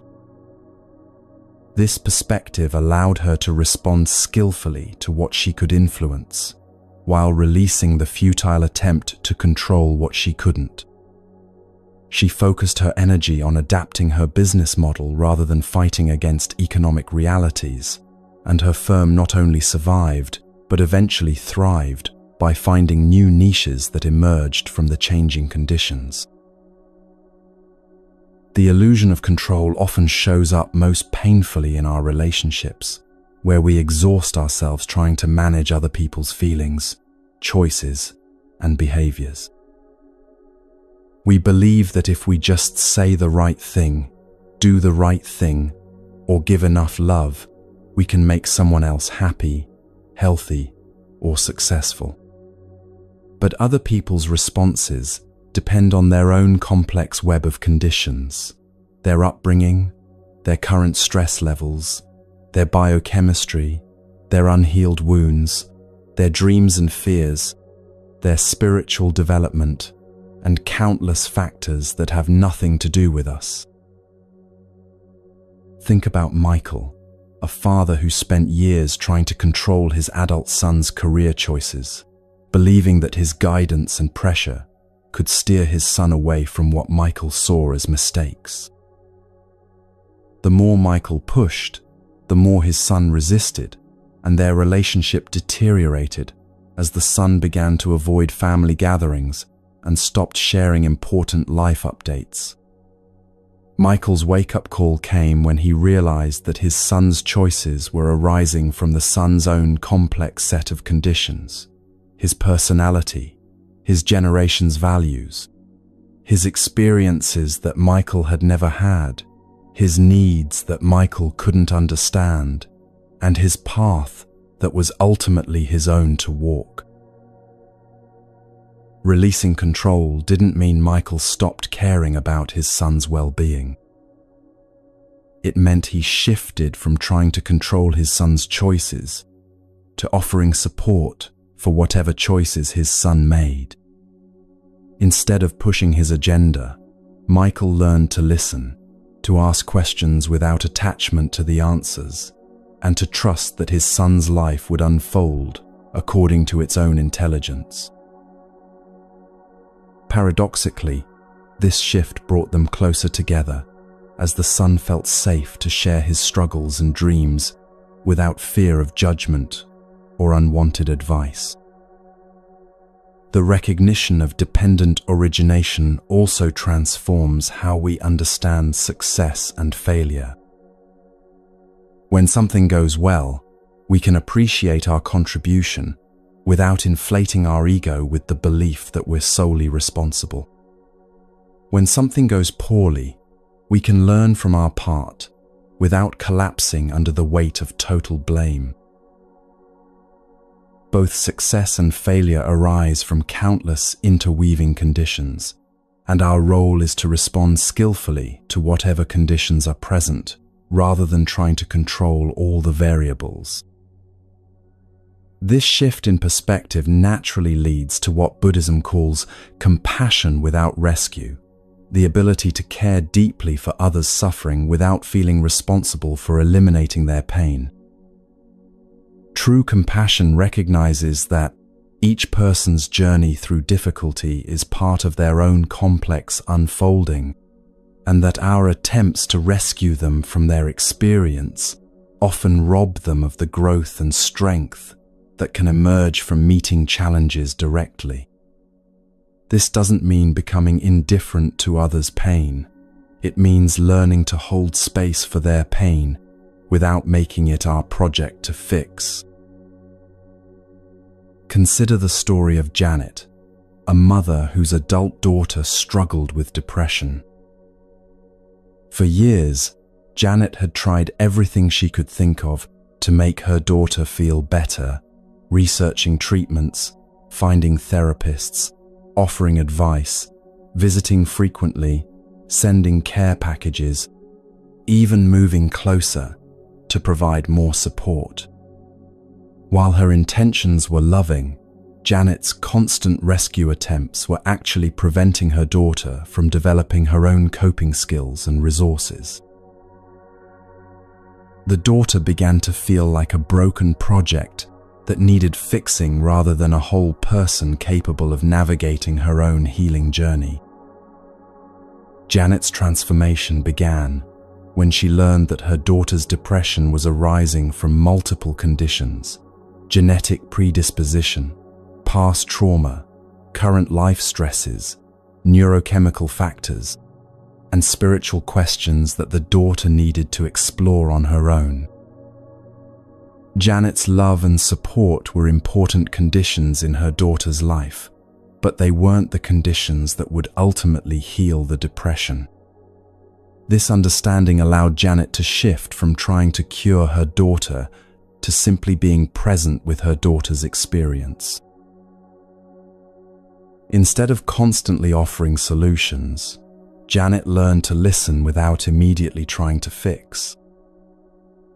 Instead of researching treatments for her daughter, she encouraged her daughter to explore what felt right for her own healing process.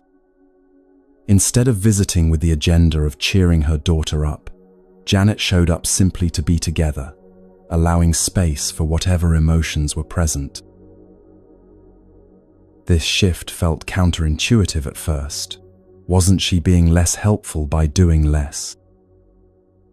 But her daughter began to open up more, to share her struggles without fear of being overwhelmed by her mother's need to fix them, and to develop confidence in her own ability to navigate difficult periods. The practice of compassion without rescue requires tremendous trust in other people's capacity to handle their own lives, even when they're struggling. It means believing that people are fundamentally whole and capable, even when they're temporarily overwhelmed or confused. It means recognizing that your role in someone else's healing is to provide loving presence and support, not to take responsibility for their recovery. This trust actually becomes a healing force itself, as people feel the relief of being seen as capable rather than fragile, strong rather than broken. This principle applies not only to dramatic situations like depression or addiction, but to the everyday dynamics of all relationships. When your partner has a difficult day at work, compassion without rescue means offering comfort without trying to solve their work problems. When your friend makes choices you think are unwise, it means caring about their well-being without needing to convince them to choose differently. When your teenager struggles with social challenges, it means providing support without trying to manage their social life for them. The release of control also extends to our relationship with global events and circumstances beyond our immediate influence. How much energy do you spend worrying about political situations you can't change, economic forces you can't control, or social problems that feel overwhelming in their complexity? While staying informed and taking appropriate action within your sphere of influence is important, carrying the weight of trying to mentally manage the entire world creates unnecessary suffering without helping anyone. Think about David, a social worker who nearly burned out from carrying the weight of all the injustice and suffering he encountered in his work. He would lie awake at night, thinking about his clients' situations, feeling personally responsible for outcomes he couldn't control, exhausting himself with worry about cases that were influenced by poverty, mental illness, family dynamics, legal systems, and social policies far beyond his individual influence. Learning about dependent origination helped David understand that his clients' situations were arising from complex webs of conditions that included but extended far beyond his individual efforts. This understanding didn't make David care less about his clients. It made him more effective in his caring. Instead of depleting himself with worry about all the conditions he couldn't change, he focused his energy on the conditions he could influence: his presence, his skills, his advocacy within the system, his connection with each person he served. He learned to do his part skillfully, while releasing attachment to controlling outcomes that depended on many factors beyond his reach. This shift not only prevented burnout, but actually made him more helpful to his clients, who could feel his steady presence rather than his anxious urgency to fix their lives. Releasing the illusion of control doesn't mean becoming passive or fatalistic. It means understanding your role more clearly and playing that role more skillfully. You're not the director of the cosmic play, but you are a conscious participant whose choices matter within the larger unfolding. You can't control the weather, but you can choose how to dress and whether to carry an umbrella. You can't control other people's responses, but you can choose how to speak and act with integrity. You can't control outcomes, but you can control the quality of effort and care you bring to any situation. This shift often brings tremendous relief, as if you've been carrying a backpack full of rocks and finally realize you can set it down. The rocks were never yours to carry in the first place. They belong to the complex web of conditions that create all experience. Your job isn't to manage all those conditions, but to respond wisely to whichever conditions are actually present in your life right now. As you rest here tonight, consider what you might be trying to control that isn't actually controllable. Are you carrying responsibility for other people's happiness, trying to manage their emotions or choices? Are you exhausting yourself attempting to force outcomes that depend on many variables beyond your influence? Are you losing sleep over global situations or past events that you can't change?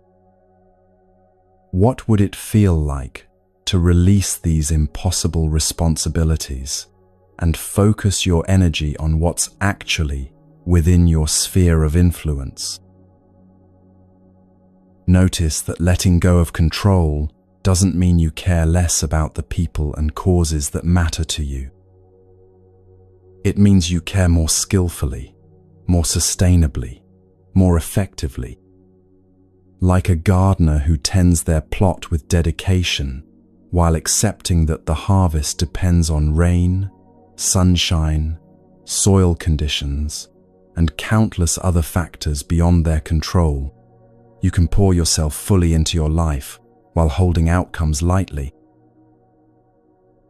This understanding of dependent origination and the release of control prepares you for an even deeper recognition that the very sense of being a separate self who needs to control anything is itself part of the illusion that creates suffering.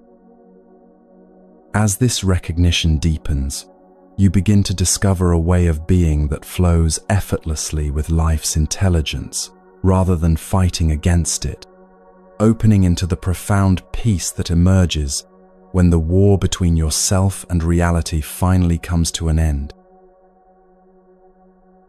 This peace isn't something you create or achieve. It's something you uncover by removing the obstacles that were hiding it all along.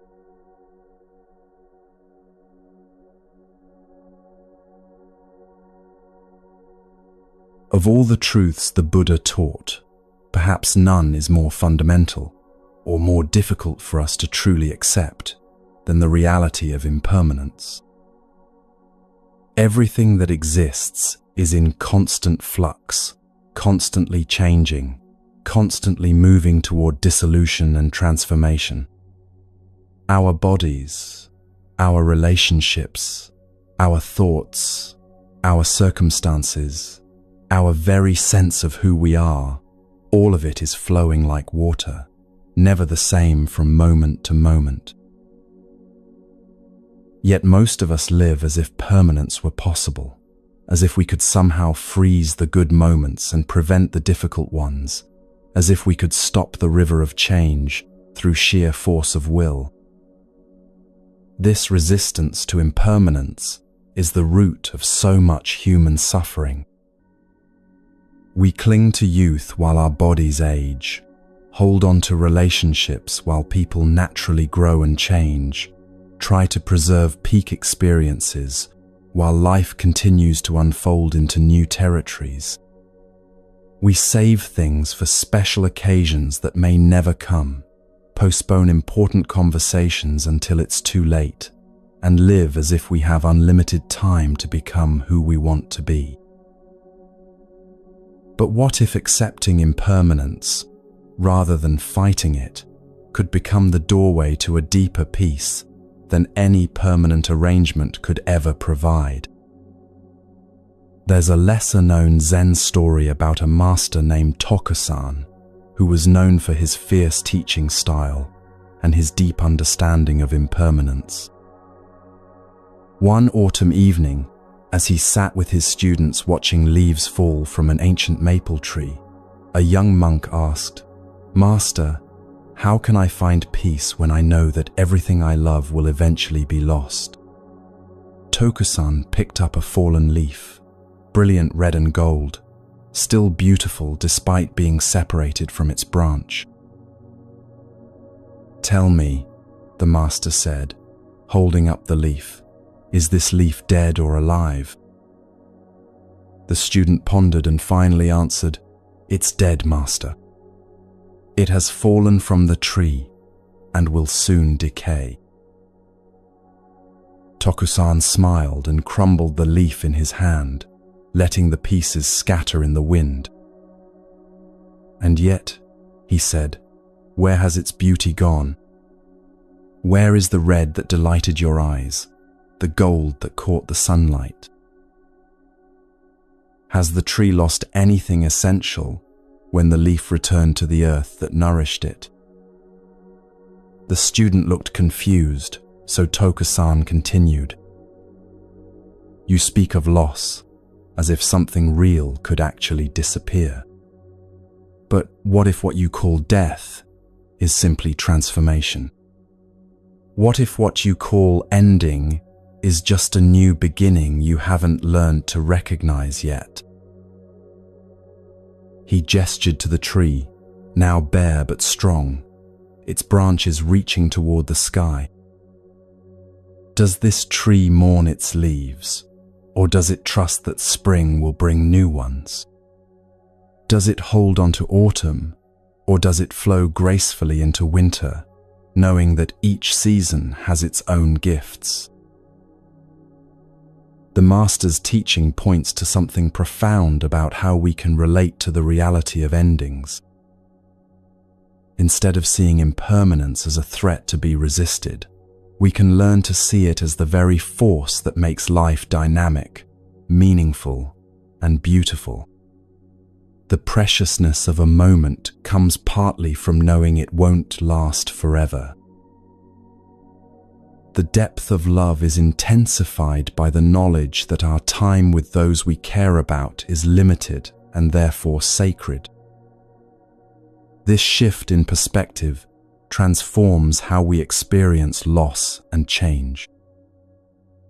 Consider the story of Margaret, a woman who spent her 50s watching her elderly mother slowly decline with dementia.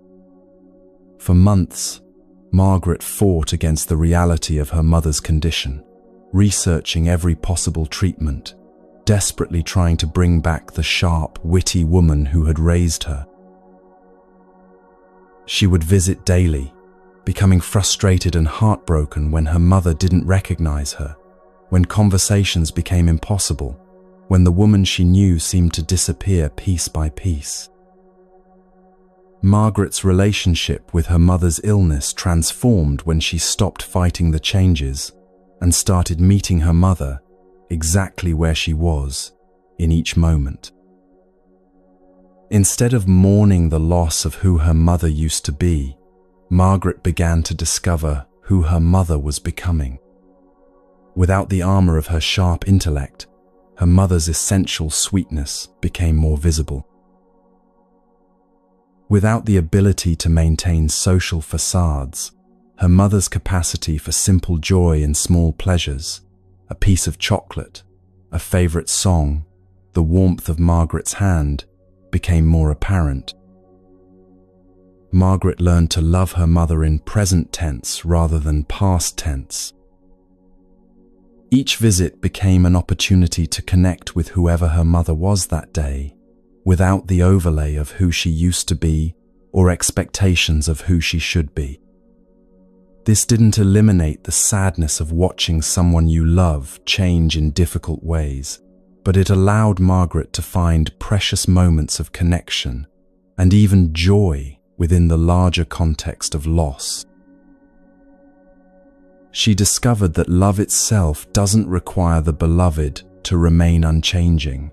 Love can flow and adapt and find new expressions, even within the most challenging transformations. The recognition that everything changes also applies to our own suffering. The emotional pain you're experiencing right now, no matter how intense or persistent it feels, is also impermanent. Depression feels endless when you're in its depths. Anxiety seems permanent when it's dominating your thoughts. Grief appears as if it will never lift when it's crushing your heart. But suffering, like everything else in existence, arises from causes and conditions, and when those conditions change, the suffering naturally transforms as well. This doesn't mean you should simply wait passively for bad feelings to pass. It means understanding that your current emotional state, however difficult, is not a permanent feature of your identity. You are not a depressed person. You are a person experiencing depression that will shift and change like all mental weather. You are not broken. You are going through a challenging phase that, like all phases, contains the seeds of its own transformation. Think about James, a man who experienced what he called the dark year, following his divorce, job loss, and his father's death all within 8 months. For months, James felt like he was drowning in circumstances that seemed to confirm his worst fears about himself and his life.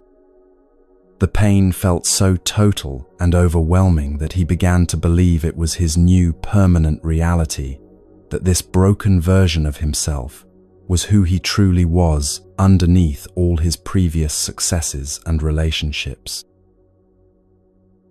James's healing began not with trying to feel better, but with recognizing that even his darkest moods were constantly shifting. Some mornings the despair felt slightly less heavy. Some afternoons offered moments of unexpected calm. Some evenings brought glimmers of curiosity about what might be possible in his rebuilt life. By tracking these subtle changes, rather than fixating on the overall darkness, James began to see that his emotional landscape was much more fluid than it had appeared when he was identifying completely with the most painful feelings. This awareness didn't cure his depression overnight, but it gave him something crucial to hold on to during the worst moments, the knowledge that this too would pass, that his current state was temporary weather moving through the sky of his being rather than a permanent curse on his existence. As James learned to observe his emotions with this kind of gentle attention, they began to move through him more freely, transforming from stuck, solid blocks of pain into flowing energy that could be felt, honored, and released. Perhaps the most challenging aspect of embracing impermanence is learning to find peace with uncertainty itself. Our minds are constantly trying to predict and control the future, to know how things will turn out, to have some guarantee of security before we can relax into the present moment. But uncertainty isn't a problem to be solved. It's the basic condition of existence. Learning to be comfortable with not knowing becomes a profound spiritual practice that liberates enormous amounts of mental energy we typically waste on futile attempts to figure everything out in advance. Consider the story of Rachel, a single mother who spent years paralyzed by questions about her teenage son's future. Would he get into college? Would he make good choices about drugs and alcohol? Would he find meaningful work? Would he develop healthy relationships? Her mind would spin through endless scenarios, trying to prepare for every possible outcome, as if thinking about all the possibilities would somehow give her control over which ones actually occurred. Rachel's liberation came when she realized that her son's future was being created by countless factors she couldn't see or control: his own evolving values, the friends he would meet, the opportunities that would arise, the challenges that would shape his character, the historical moment he was coming of age in. Her worrying wasn't helping him navigate these influences more skillfully. It was just exhausting her and making her less present for the relationship they had right now. She learned to channel her concern into supporting his current growth and decision-making skills, rather than trying to mentally manage his entire future. This shift allowed Rachel to actually enjoy her son's teenage years, instead of living them in constant anxiety about what was coming next. She could appreciate his emerging independence, celebrate his small victories, and support him through his struggles, without needing to know how everything would ultimately turn out. Paradoxically, this presence and trust actually gave her son more confidence to make good choices, as he felt supported rather than monitored, trusted rather than feared for. One of the most difficult aspects of accepting impermanence is releasing our need for closure in relationships and situations that end without resolution. We want to understand why things happened the way they did, to have final conversations that bring clarity, to tie up loose ends and reach some form of completion before we can move forward. But life rarely provides this kind of neat conclusion. People die with things unsaid, relationships end without explanation, situations dissolve without clear resolution, and we're left holding questions that may never be answered. The demand for closure is really a demand for certainty, for a final understanding that would allow us to file the experience away and stop feeling the discomfort of ambiguity. But what if the discomfort of unfinished business is itself temporary? What if we could learn to carry unresolved questions lightly, without needing them to be answered before we can be at peace? Think about Anna, whose father died suddenly of a heart attack when she was in her 30s, leaving behind years of unfinished emotional business between them. They had been slowly working toward healing old wounds from her childhood, having tentative conversations about his drinking, his absence during her teenage years, and the ways his own troubled upbringing had affected his parenting. His death felt like a book that ended mid-sentence, leaving Anna with so many things she wanted to say, questions she wanted to ask, forgiveness she wanted to offer and receive. For months, Anna tormented herself with imaginary conversations, trying to mentally complete what would never be completed in reality. She replayed their last interactions looking for hidden meanings, researched his family history trying to understand his behavior, and wrote long letters to him that would never be delivered. The more she fought against the reality of incompletion, the more stuck she became in grief that couldn't resolve itself through understanding. Anna's healing began when she stopped trying to finish the unfinished story and started learning to love her father as he was, imperfect, complicated, doing his best with his own limitations and wounds. She realized that their relationship didn't need to be resolved to be complete, that love itself doesn't require perfect understanding or final conversations. The questions she carried about her father became less like problems to be solved and more like ongoing connections to his memory, ways of staying in relationship with him that didn't require his physical presence. This acceptance of incompletion became a doorway to a different kind of closure, not the closure of finished business, but the closure of accepting that some things are meant to remain open, unfinished, mysterious. Anna discovered that she could carry her unresolved feelings about her father the same way she might carry a photograph, not as a burden that weighed her down, but as a tender reminder of a relationship that had shaped her life in ways both painful and precious. The practice of embracing impermanence ultimately teaches us that security doesn't come from making things permanent, but from developing confidence in our ability to flow with whatever changes life brings. Like learning to swim, once you trust that you can stay afloat in moving water, you stop being afraid of waves and currents. You can enjoy the ocean without needing to control its movements. This trust grows gradually as you accumulate evidence that you can survive and even thrive through changes you once thought would destroy you. You've already lived through the loss of every previous version of yourself, the child you were, the teenager, the young adult.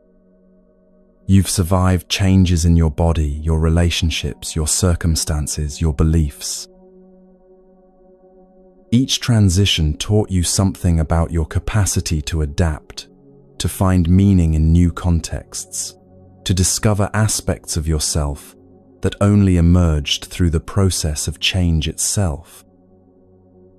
As you rest here tonight, reflecting on the constant flow of impermanence that carries all existence, you might notice that there's something deeply restful about finally stopping the futile effort to make things stay the same.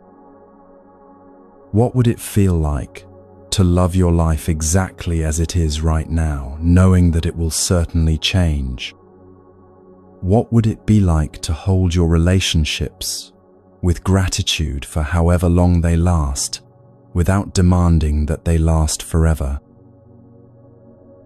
How might you live differently if you truly accepted that your time here is limited and therefore infinitely precious?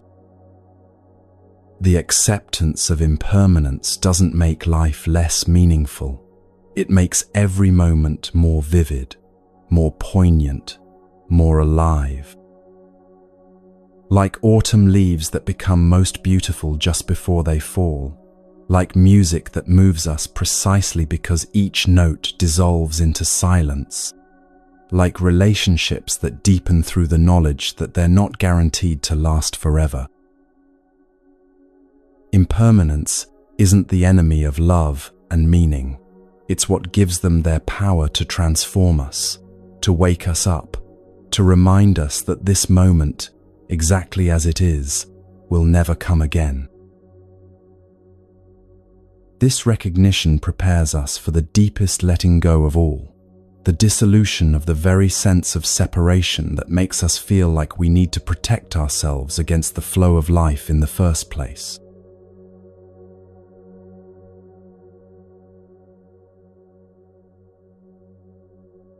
There's a profound shift that occurs when you begin to understand the true nature of your mind, not as the chattering voice in your head, but as the vast, open space in which all thoughts, emotions, and experiences arise and pass away.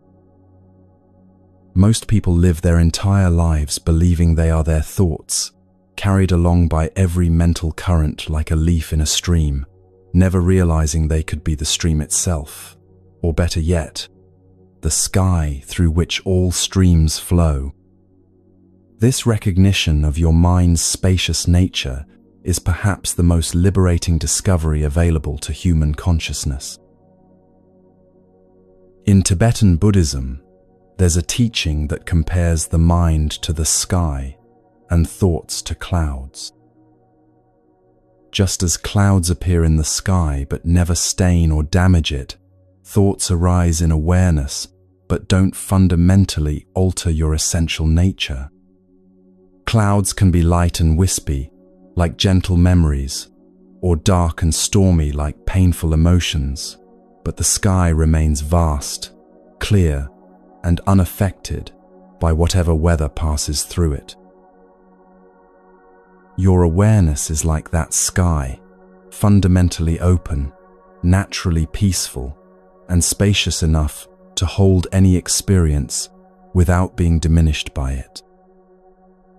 This isn't just a beautiful metaphor, it's pointing to something you can directly experience about the nature of consciousness itself. Right now, as you listen to these words, notice that there's a space of awareness in which the words are appearing. This awareness isn't the words themselves, and it isn't the voice in your head that might be commenting on the words. It's the open, knowing presence that's capable of observing both the words and the commentary without being identical to either one. This awareness is what Buddhism calls your Buddha nature, your innate capacity for clear, spacious consciousness that exists independent of the content it holds. Most of us have been trained to identify completely with the content of our minds rather than recognizing the space in which that content appears. We think we are our thoughts, our emotions, our memories, our plans for the future. But what if you're actually the awareness that witnesses all of these mental phenomena? What if the real you is the spacious consciousness that remains present and unchanged, whether you're thinking happy thoughts or sad ones, whether you're remembering the past or imagining the future? Consider the story of Thomas, a research scientist who suffered from what he called thought attacks, periods when his mind would become completely overwhelmed by racing thoughts about his work, his relationships, and his future. These episodes would leave him exhausted and unable to concentrate, as if his own mental activity was attacking him from the inside. Thomas tried various approaches to control his thinking: meditation apps, positive affirmations, cognitive restructuring techniques, but the thoughts seemed to have a life of their own, multiplying faster than he could manage them. Thomas's breakthrough came when a Buddhist teacher introduced him to the sky-like nature of mind. Instead of trying to stop his thoughts or change their content, Thomas learned to identify with the awareness that was observing the thoughts. He discovered that he could step back from the mental storm and rest in the spacious silence that was always present behind the noise. Like moving from standing in the rain to watching it fall from inside a warm house, Thomas learned to observe his thought attacks from the safety of pure awareness. This shift didn't eliminate Thomas's racing thoughts immediately, but it transformed his relationship to them completely. Instead of being caught in the storm, he could watch it pass through the sky of his mind. The thoughts were still there, but they no longer had the power to overwhelm him because he had found his ground in something much larger and more stable than any thought. Thomas described it as discovering that he had been living in one room of a vast mansion, finally realizing there were infinite other rooms available to explore. The cultivation of spacious awareness begins with the simple recognition that you are not your thoughts. This might sound obvious, but most people live as if their thoughts were absolute truth, immediate commands that must be obeyed, or accurate descriptions of reality. But thoughts are actually just mental events that arise and pass away in consciousness, no more substantial than clouds forming and dissolving in an empty sky. They have no more inherent reality than the images in a dream or the characters in a movie. Think about Patricia, a marketing executive who was tormented by a constant inner critic that told her she wasn't good enough, smart enough, or deserving enough to succeed in her career. These thoughts felt so convincing and persistent that Patricia had begun to believe they were simply accurate assessments of her limitations. She would spend hours arguing with the critical voice, trying to prove it wrong, or attempting to replace negative thoughts with positive ones, but the critic always seemed to have the last word. Patricia's liberation began when she learned to see these critical thoughts as clouds passing through the sky of her awareness, rather than truths about her identity. Instead of engaging with the content of the criticism, she started noticing the spacious silence in which the critical voice was appearing. She discovered that she could observe the thoughts without believing them, watch them arise, and pass away without getting caught in their storylines. The critical voice didn't disappear overnight, but it lost its authority once Patricia realized she was the sky, not the cloud. This recognition allowed Patricia to make career decisions from a place of clarity rather than reactivity.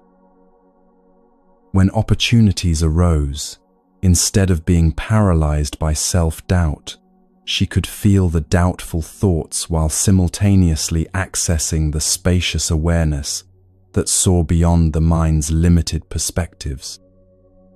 She began to trust her deeper intelligence, not the voice that analyzed and criticized, but the quiet knowing that emerged from stillness. Her work performance actually improved because she was no longer wasting energy fighting with her own mind. The practice of cultivating spacious awareness involves learning to rest attention in the background of experience rather than getting caught in the foreground. Most of the time, we're completely absorbed in whatever is appearing in consciousness, the next thought, the current emotion, the immediate sensation. But there's always a deeper dimension available, the open space of awareness itself, which remains constant even as its contents constantly change. Learning to access this dimension is like discovering you've been watching a movie and suddenly remembering you can also see the screen on which the movie is playing. Let's explore this together right now. Take a moment to notice whatever thoughts might be arising in your mind, perhaps commentary about these words, planning for tomorrow, memories from earlier today. Don't try to stop the thoughts or change them. Simply observe them with gentle curiosity. Now see if you can sense the space in which these thoughts are appearing, the open, aware presence that's capable of witnessing whatever mental activity is occurring. This witnessing awareness has several remarkable qualities that become apparent as you learn to rest in it more frequently. First, it's completely peaceful, not the peace that comes from the absence of problems, but the deeper peace that remains undisturbed, regardless of what's happening in the foreground of experience. Second, it's naturally compassionate. When you identify with awareness rather than with the content of thoughts and emotions, you automatically have more space to meet whatever arises with kindness rather than reactivity. Third, it's inherently wise. This awareness doesn't need to analyze or figure things out because it sees clearly without the filters of conceptual thinking. Consider the story of Maria, a hospice nurse who discovered the spacious nature of mind during one of the most challenging periods of her career. She was caring for a young father who was dying of cancer, and his family's grief and rage were so intense that Maria found herself completely overwhelmed by the emotional atmosphere in his room. She would leave each shift feeling depleted and traumatized, carrying the family's pain as if it were her own, unable to maintain the emotional boundaries necessary for effective caregiving. Maria's transformation came when she learned to identify with the spacious awareness that could hold all emotions without being flooded by them. Instead of trying to protect herself from the family's pain by becoming emotionally distant, she learned to remain completely present while resting in the sky-like nature of her mind. She could feel the grief and fear in the room without absorbing it into her personal identity, like standing in a rainstorm, but knowing you're not made of water. This allowed her to offer genuine compassion without losing herself in the intensity of others' suffering. The patient and his family sensed Maria's shift immediately. They felt held by her presence in a way that was both deeply personal and somehow universal, as if she were offering them access to the same spacious awareness she had discovered. The father was able to share his fears more openly because he didn't feel like he was burdening Maria with emotions she couldn't handle. The family found moments of peace even in the midst of their devastation because Maria's groundedness reminded them that there was something larger than their pain that could hold it all. This practice of resting in spacious awareness is especially powerful when working with anxiety, which often feels like being trapped in a small, airless room with no escape. But anxiety, like all mental states, arises within the vast space of consciousness. It's not the totality of your experience, even when it feels overwhelming.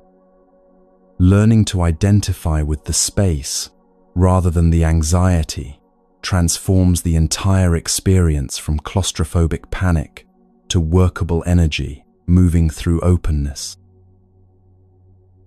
Think about David, a college student who experienced severe test anxiety that was affecting his academic performance. The anxiety would build for days before exams, creating a cascade of worried thoughts about failure, disappointing his parents, and ruining his future. These thoughts would loop endlessly, each one triggering more anxiety, until David felt like his mind was a prison with no escape route. Traditional relaxation techniques help temporarily, but the underlying pattern of mental claustrophobia remained unchanged. David's breakthrough came when he learned to expand his identity beyond the anxious thoughts to include the spacious awareness in which they were arising. During his next exam period, instead of fighting the anxiety or trying to escape it, he practiced resting in the open sky of consciousness, while allowing the worried thoughts to pass through like clouds. The anxiety was still present, but it no longer felt like a trap because David had found his ground in something much more vast and stable. He could feel anxious while simultaneously being rooted in peace, worried while also being connected to a deeper confidence that transcended any particular outcome. This shift in identity from content to context, from thoughts to awareness, naturally leads to what Buddhists call mental freedom, not the absence of difficult thoughts and emotions, but the liberty to experience them without being enslaved by them. You discover that you can have any thought without believing it, feel any emotion without being controlled by it, face any challenge without losing your essential stability. This freedom isn't something you achieve through effort. It's something you uncover by recognizing what was always already present. The spacious mind also reveals the illusory nature of mental boundaries that normally seem so solid and real. The thoughts that once felt like permanent features of your personality begin to appear more like weather patterns, temporary formations that arise from various conditions and dissolve back into openness. The emotions that used to define your entire state of being become more like music, playing in a vast concert hall, audible and sometimes moving, but not able to overwhelm the fundamental silence from which they emerge and to which they return. This understanding brings tremendous relief from the exhausting project of trying to manage your mental life. Instead of needing to have perfect thoughts, optimal emotions, and complete control over your inner experience, you can relax into the natural spaciousness that has room for everything. Like the sky that's equally present whether it's hosting sunshine or storms, your essential awareness remains undisturbed, whether you're thinking clearly or feeling confused, whether you're peaceful or agitated. As you continue to explore this spacious dimension of mind, you might notice that it has an intelligent, responsive quality that's quite different from the mechanical nature of thinking. This awareness knows things directly, without needing to analyze or compare or figure out. It responds to situations with a creativity and appropriateness that thinking mind could never calculate. It's as if you've been trying to navigate life using only a map when you actually have access to direct perception of the territory itself. The cultivation of spacious awareness gradually becomes less of a practice and more of a remembering, returning again and again to your natural state of open consciousness whenever you notice you've gotten caught in the content of experience. Like learning to ride a bicycle, once you get the feel for this shift in identity, it becomes increasingly automatic. You spend less time lost in mental stories and more time present to the actual richness of each moment. You develop what Zen teachers call beginner's mind, the fresh, curious awareness that meets each experience without the overlay of accumulated judgments and assumptions. This beginner's mind naturally leads to a profound simplification of life. When you're not constantly managing thoughts and emotions, when you're not trying to maintain a particular mental state or avoid unwanted experiences, enormous amounts of energy become available for actually living. You can engage more fully with work, relationships, and creative pursuits because you're not simultaneously running the exhausting background program of mental self-management. Life becomes more direct, more immediate, more alive, because you're meeting it from presence rather than from the complex web of mental commentary that usually mediates your experience. As you rest here tonight, allowing yourself to settle into the natural spaciousness of awareness, you might sense that this openness has been your true home all along. The thoughts, emotions, and experiences that seemed so solid and defining begin to reveal their transparent, dreamlike quality.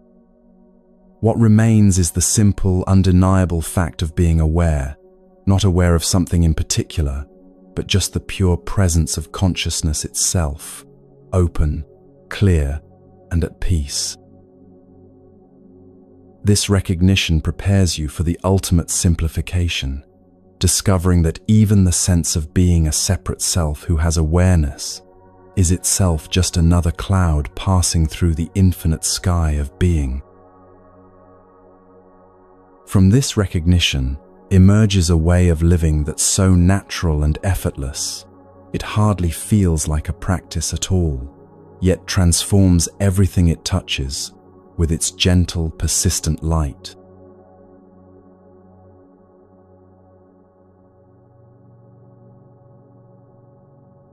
As you rest deeper into spacious awareness, you begin to notice something remarkable happening to your relationship with wanting itself. The endless mental chatter about needing more, better, different starts to quiet down, not because you're forcing it to stop, but because you're discovering a contentment that doesn't depend on acquiring anything new. This is the natural doorway into what Buddhism calls sacred simplicity, the elegant sufficiency that emerges when you finally stop seeking happiness in all the wrong places. The Buddha once said, "Contentment is natural wealth, luxury is artificial poverty." Most of us have been trained since childhood to believe that more equals better, that happiness lies in the next purchase, the next achievement, the next experience that will finally complete us. But what if that emptiness isn't a problem to be solved through addition? What if it's actually pointing us toward a different kind of fullness altogether? Consider Lisa, a successful tech entrepreneur who built a multi-million-dollar company by her 40th birthday. She had everything she had dreamed of since college: the corner office, the beautiful home, the luxury car. Yet she found herself lying awake at 3 a.m., scrolling through her phone, adding items to online shopping carts, feeling an inexplicable emptiness despite being surrounded by abundance. Lisa's transformation began during a business trip when her flight was delayed for 8 hours in a small airport with no shops, no restaurants, and poor internet.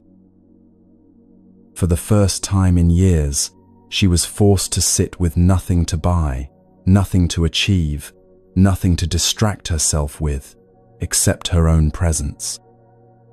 Initially unbearable, this forced stillness gradually revealed something unexpected, what she later described as enoughness. Not the feeling of having enough things, but the recognition that she was enough, exactly as she was. The Buddha taught, health is the greatest gift, contentment the greatest wealth, faithfulness the best relationship. Voluntary simplicity isn't about deprivation, it's about discernment. Learning to distinguish between what truly nourishes your life and what merely distracts you from living it.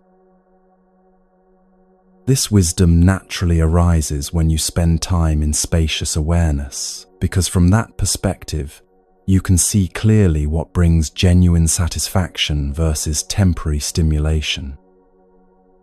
Buddhism teaches that craving is one of the root causes of suffering, but there's a difference between natural needs and compulsive wanting. Natural desires arise, get fulfilled, and naturally subside, like hunger that leads to eating, and then feels satisfied. Compulsive wanting is never actually satisfied because it's not really about the object being desired. It's about trying to fill an inner sense of lack that can't be filled from the outside. Think about Robert, a retired teacher who realized he had spent 30 years collecting books he never had time to read. His house was filled with thousands of volumes, each purchased with genuine intention of expanding his knowledge. But the collection had become more about the promise of future wisdom than actual present learning. When Robert spent a month reading only books he already owned, he discovered that many were attempting to answer questions that could only be resolved through lived experience, not through accumulating more information. Better than 1,000 hollow words is one word that brings peace, taught the Buddha. Robert gradually donated most of his collection, keeping only books that he genuinely referenced or that held special meaning. The physical space that opened up was matched by a mental spaciousness that emerged when he stopped constantly scanning for the next book that might contain the missing piece of wisdom. He began reading more deeply, reflecting more thoroughly, actually integrating insights instead of immediately moving on to the next promising title. Let's explore a gentle practice for working with the impulse to acquire when it arises from restlessness rather than genuine need. The next time you feel the urge to buy something, check social media, or fill your time with activity, pause for a moment before automatically following the impulse. Take 3 conscious breaths and ask yourself, what am I actually seeking right now? Often, underneath the surface desire for something specific, you'll find a deeper longing for connection, peace, excitement, or meaning. Consider Elena, a single mother who felt constantly stressed about money, worried she couldn't provide enough for her daughter. She would lie awake calculating expenses, comparing their lifestyle to other families, feeling like a failure.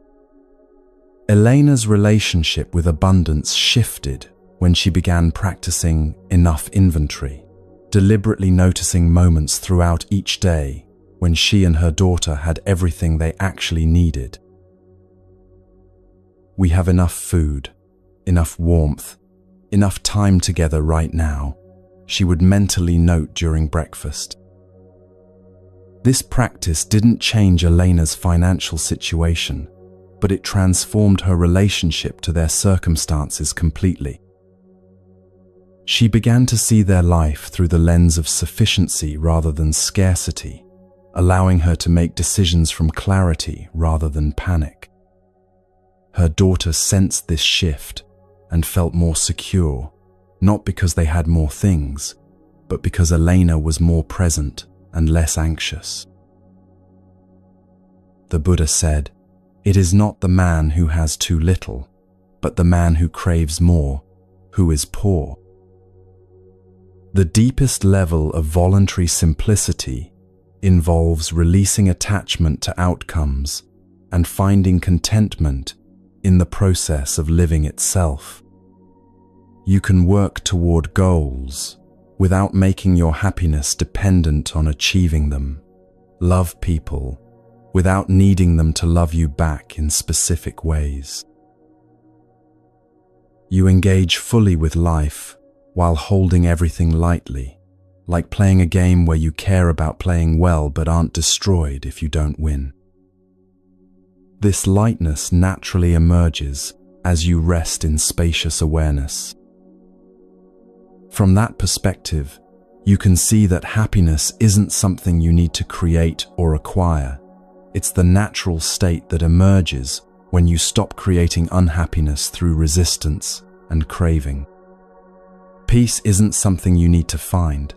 It's what's revealed when you stop disturbing it with mental agitation.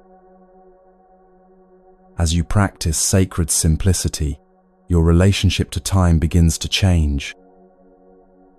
When you're not constantly rushing toward the next acquisition or achievement, you can actually inhabit the present moment more fully.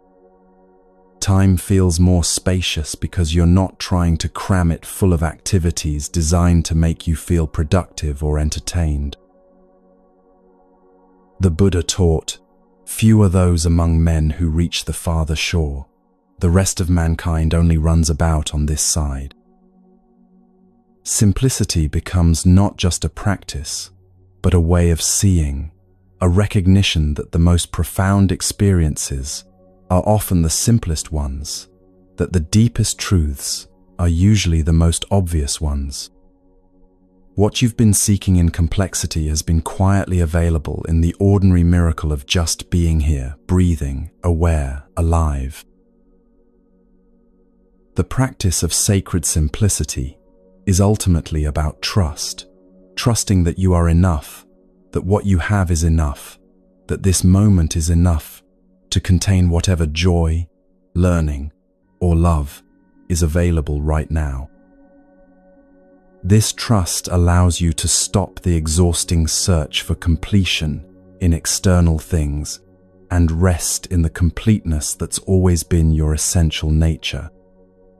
As the Buddha wisely said, thousands of candles can be lighted from a single candle, and the life of the candle will not be shortened. Happiness never decreases by being shared. This recognition naturally prepares you for the final letting go of all, discovering that even the sense that there's someone who needs to let go of anything is itself just another thought arising in the vast space of being. From this place of profound ordinariness, we'll explore how to rest in the natural state of peace that requires nothing and excludes nothing, perfect and complete, exactly as it is. Here, in this ultimate simplicity, all seeking comes to an end, not through achievement, but through the recognition that what you were seeking was never actually absent.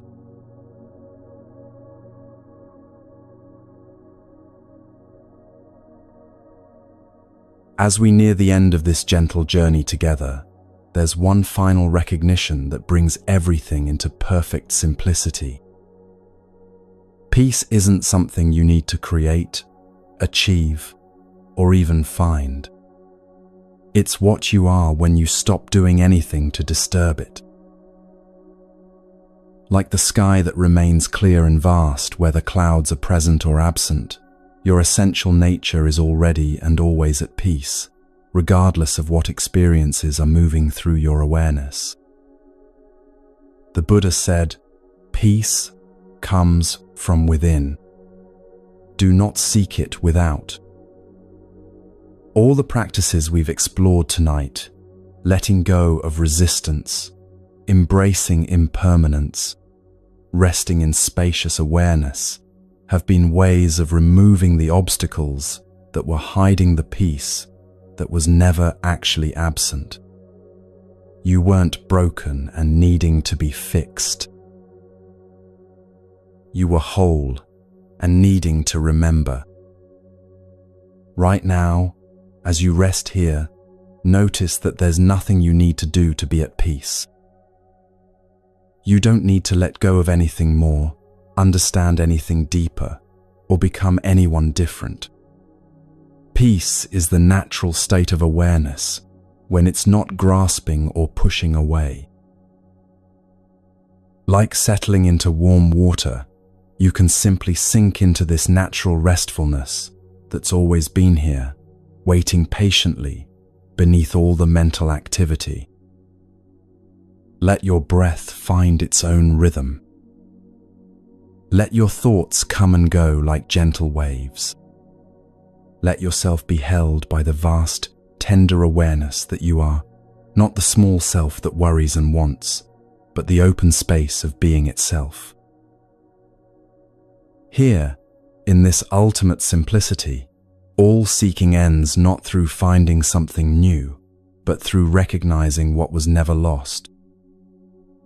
Rest now in your natural state of peace, knowing that this is who you've always been beneath the stories, beneath the struggle, beneath the search. You are home. You are whole.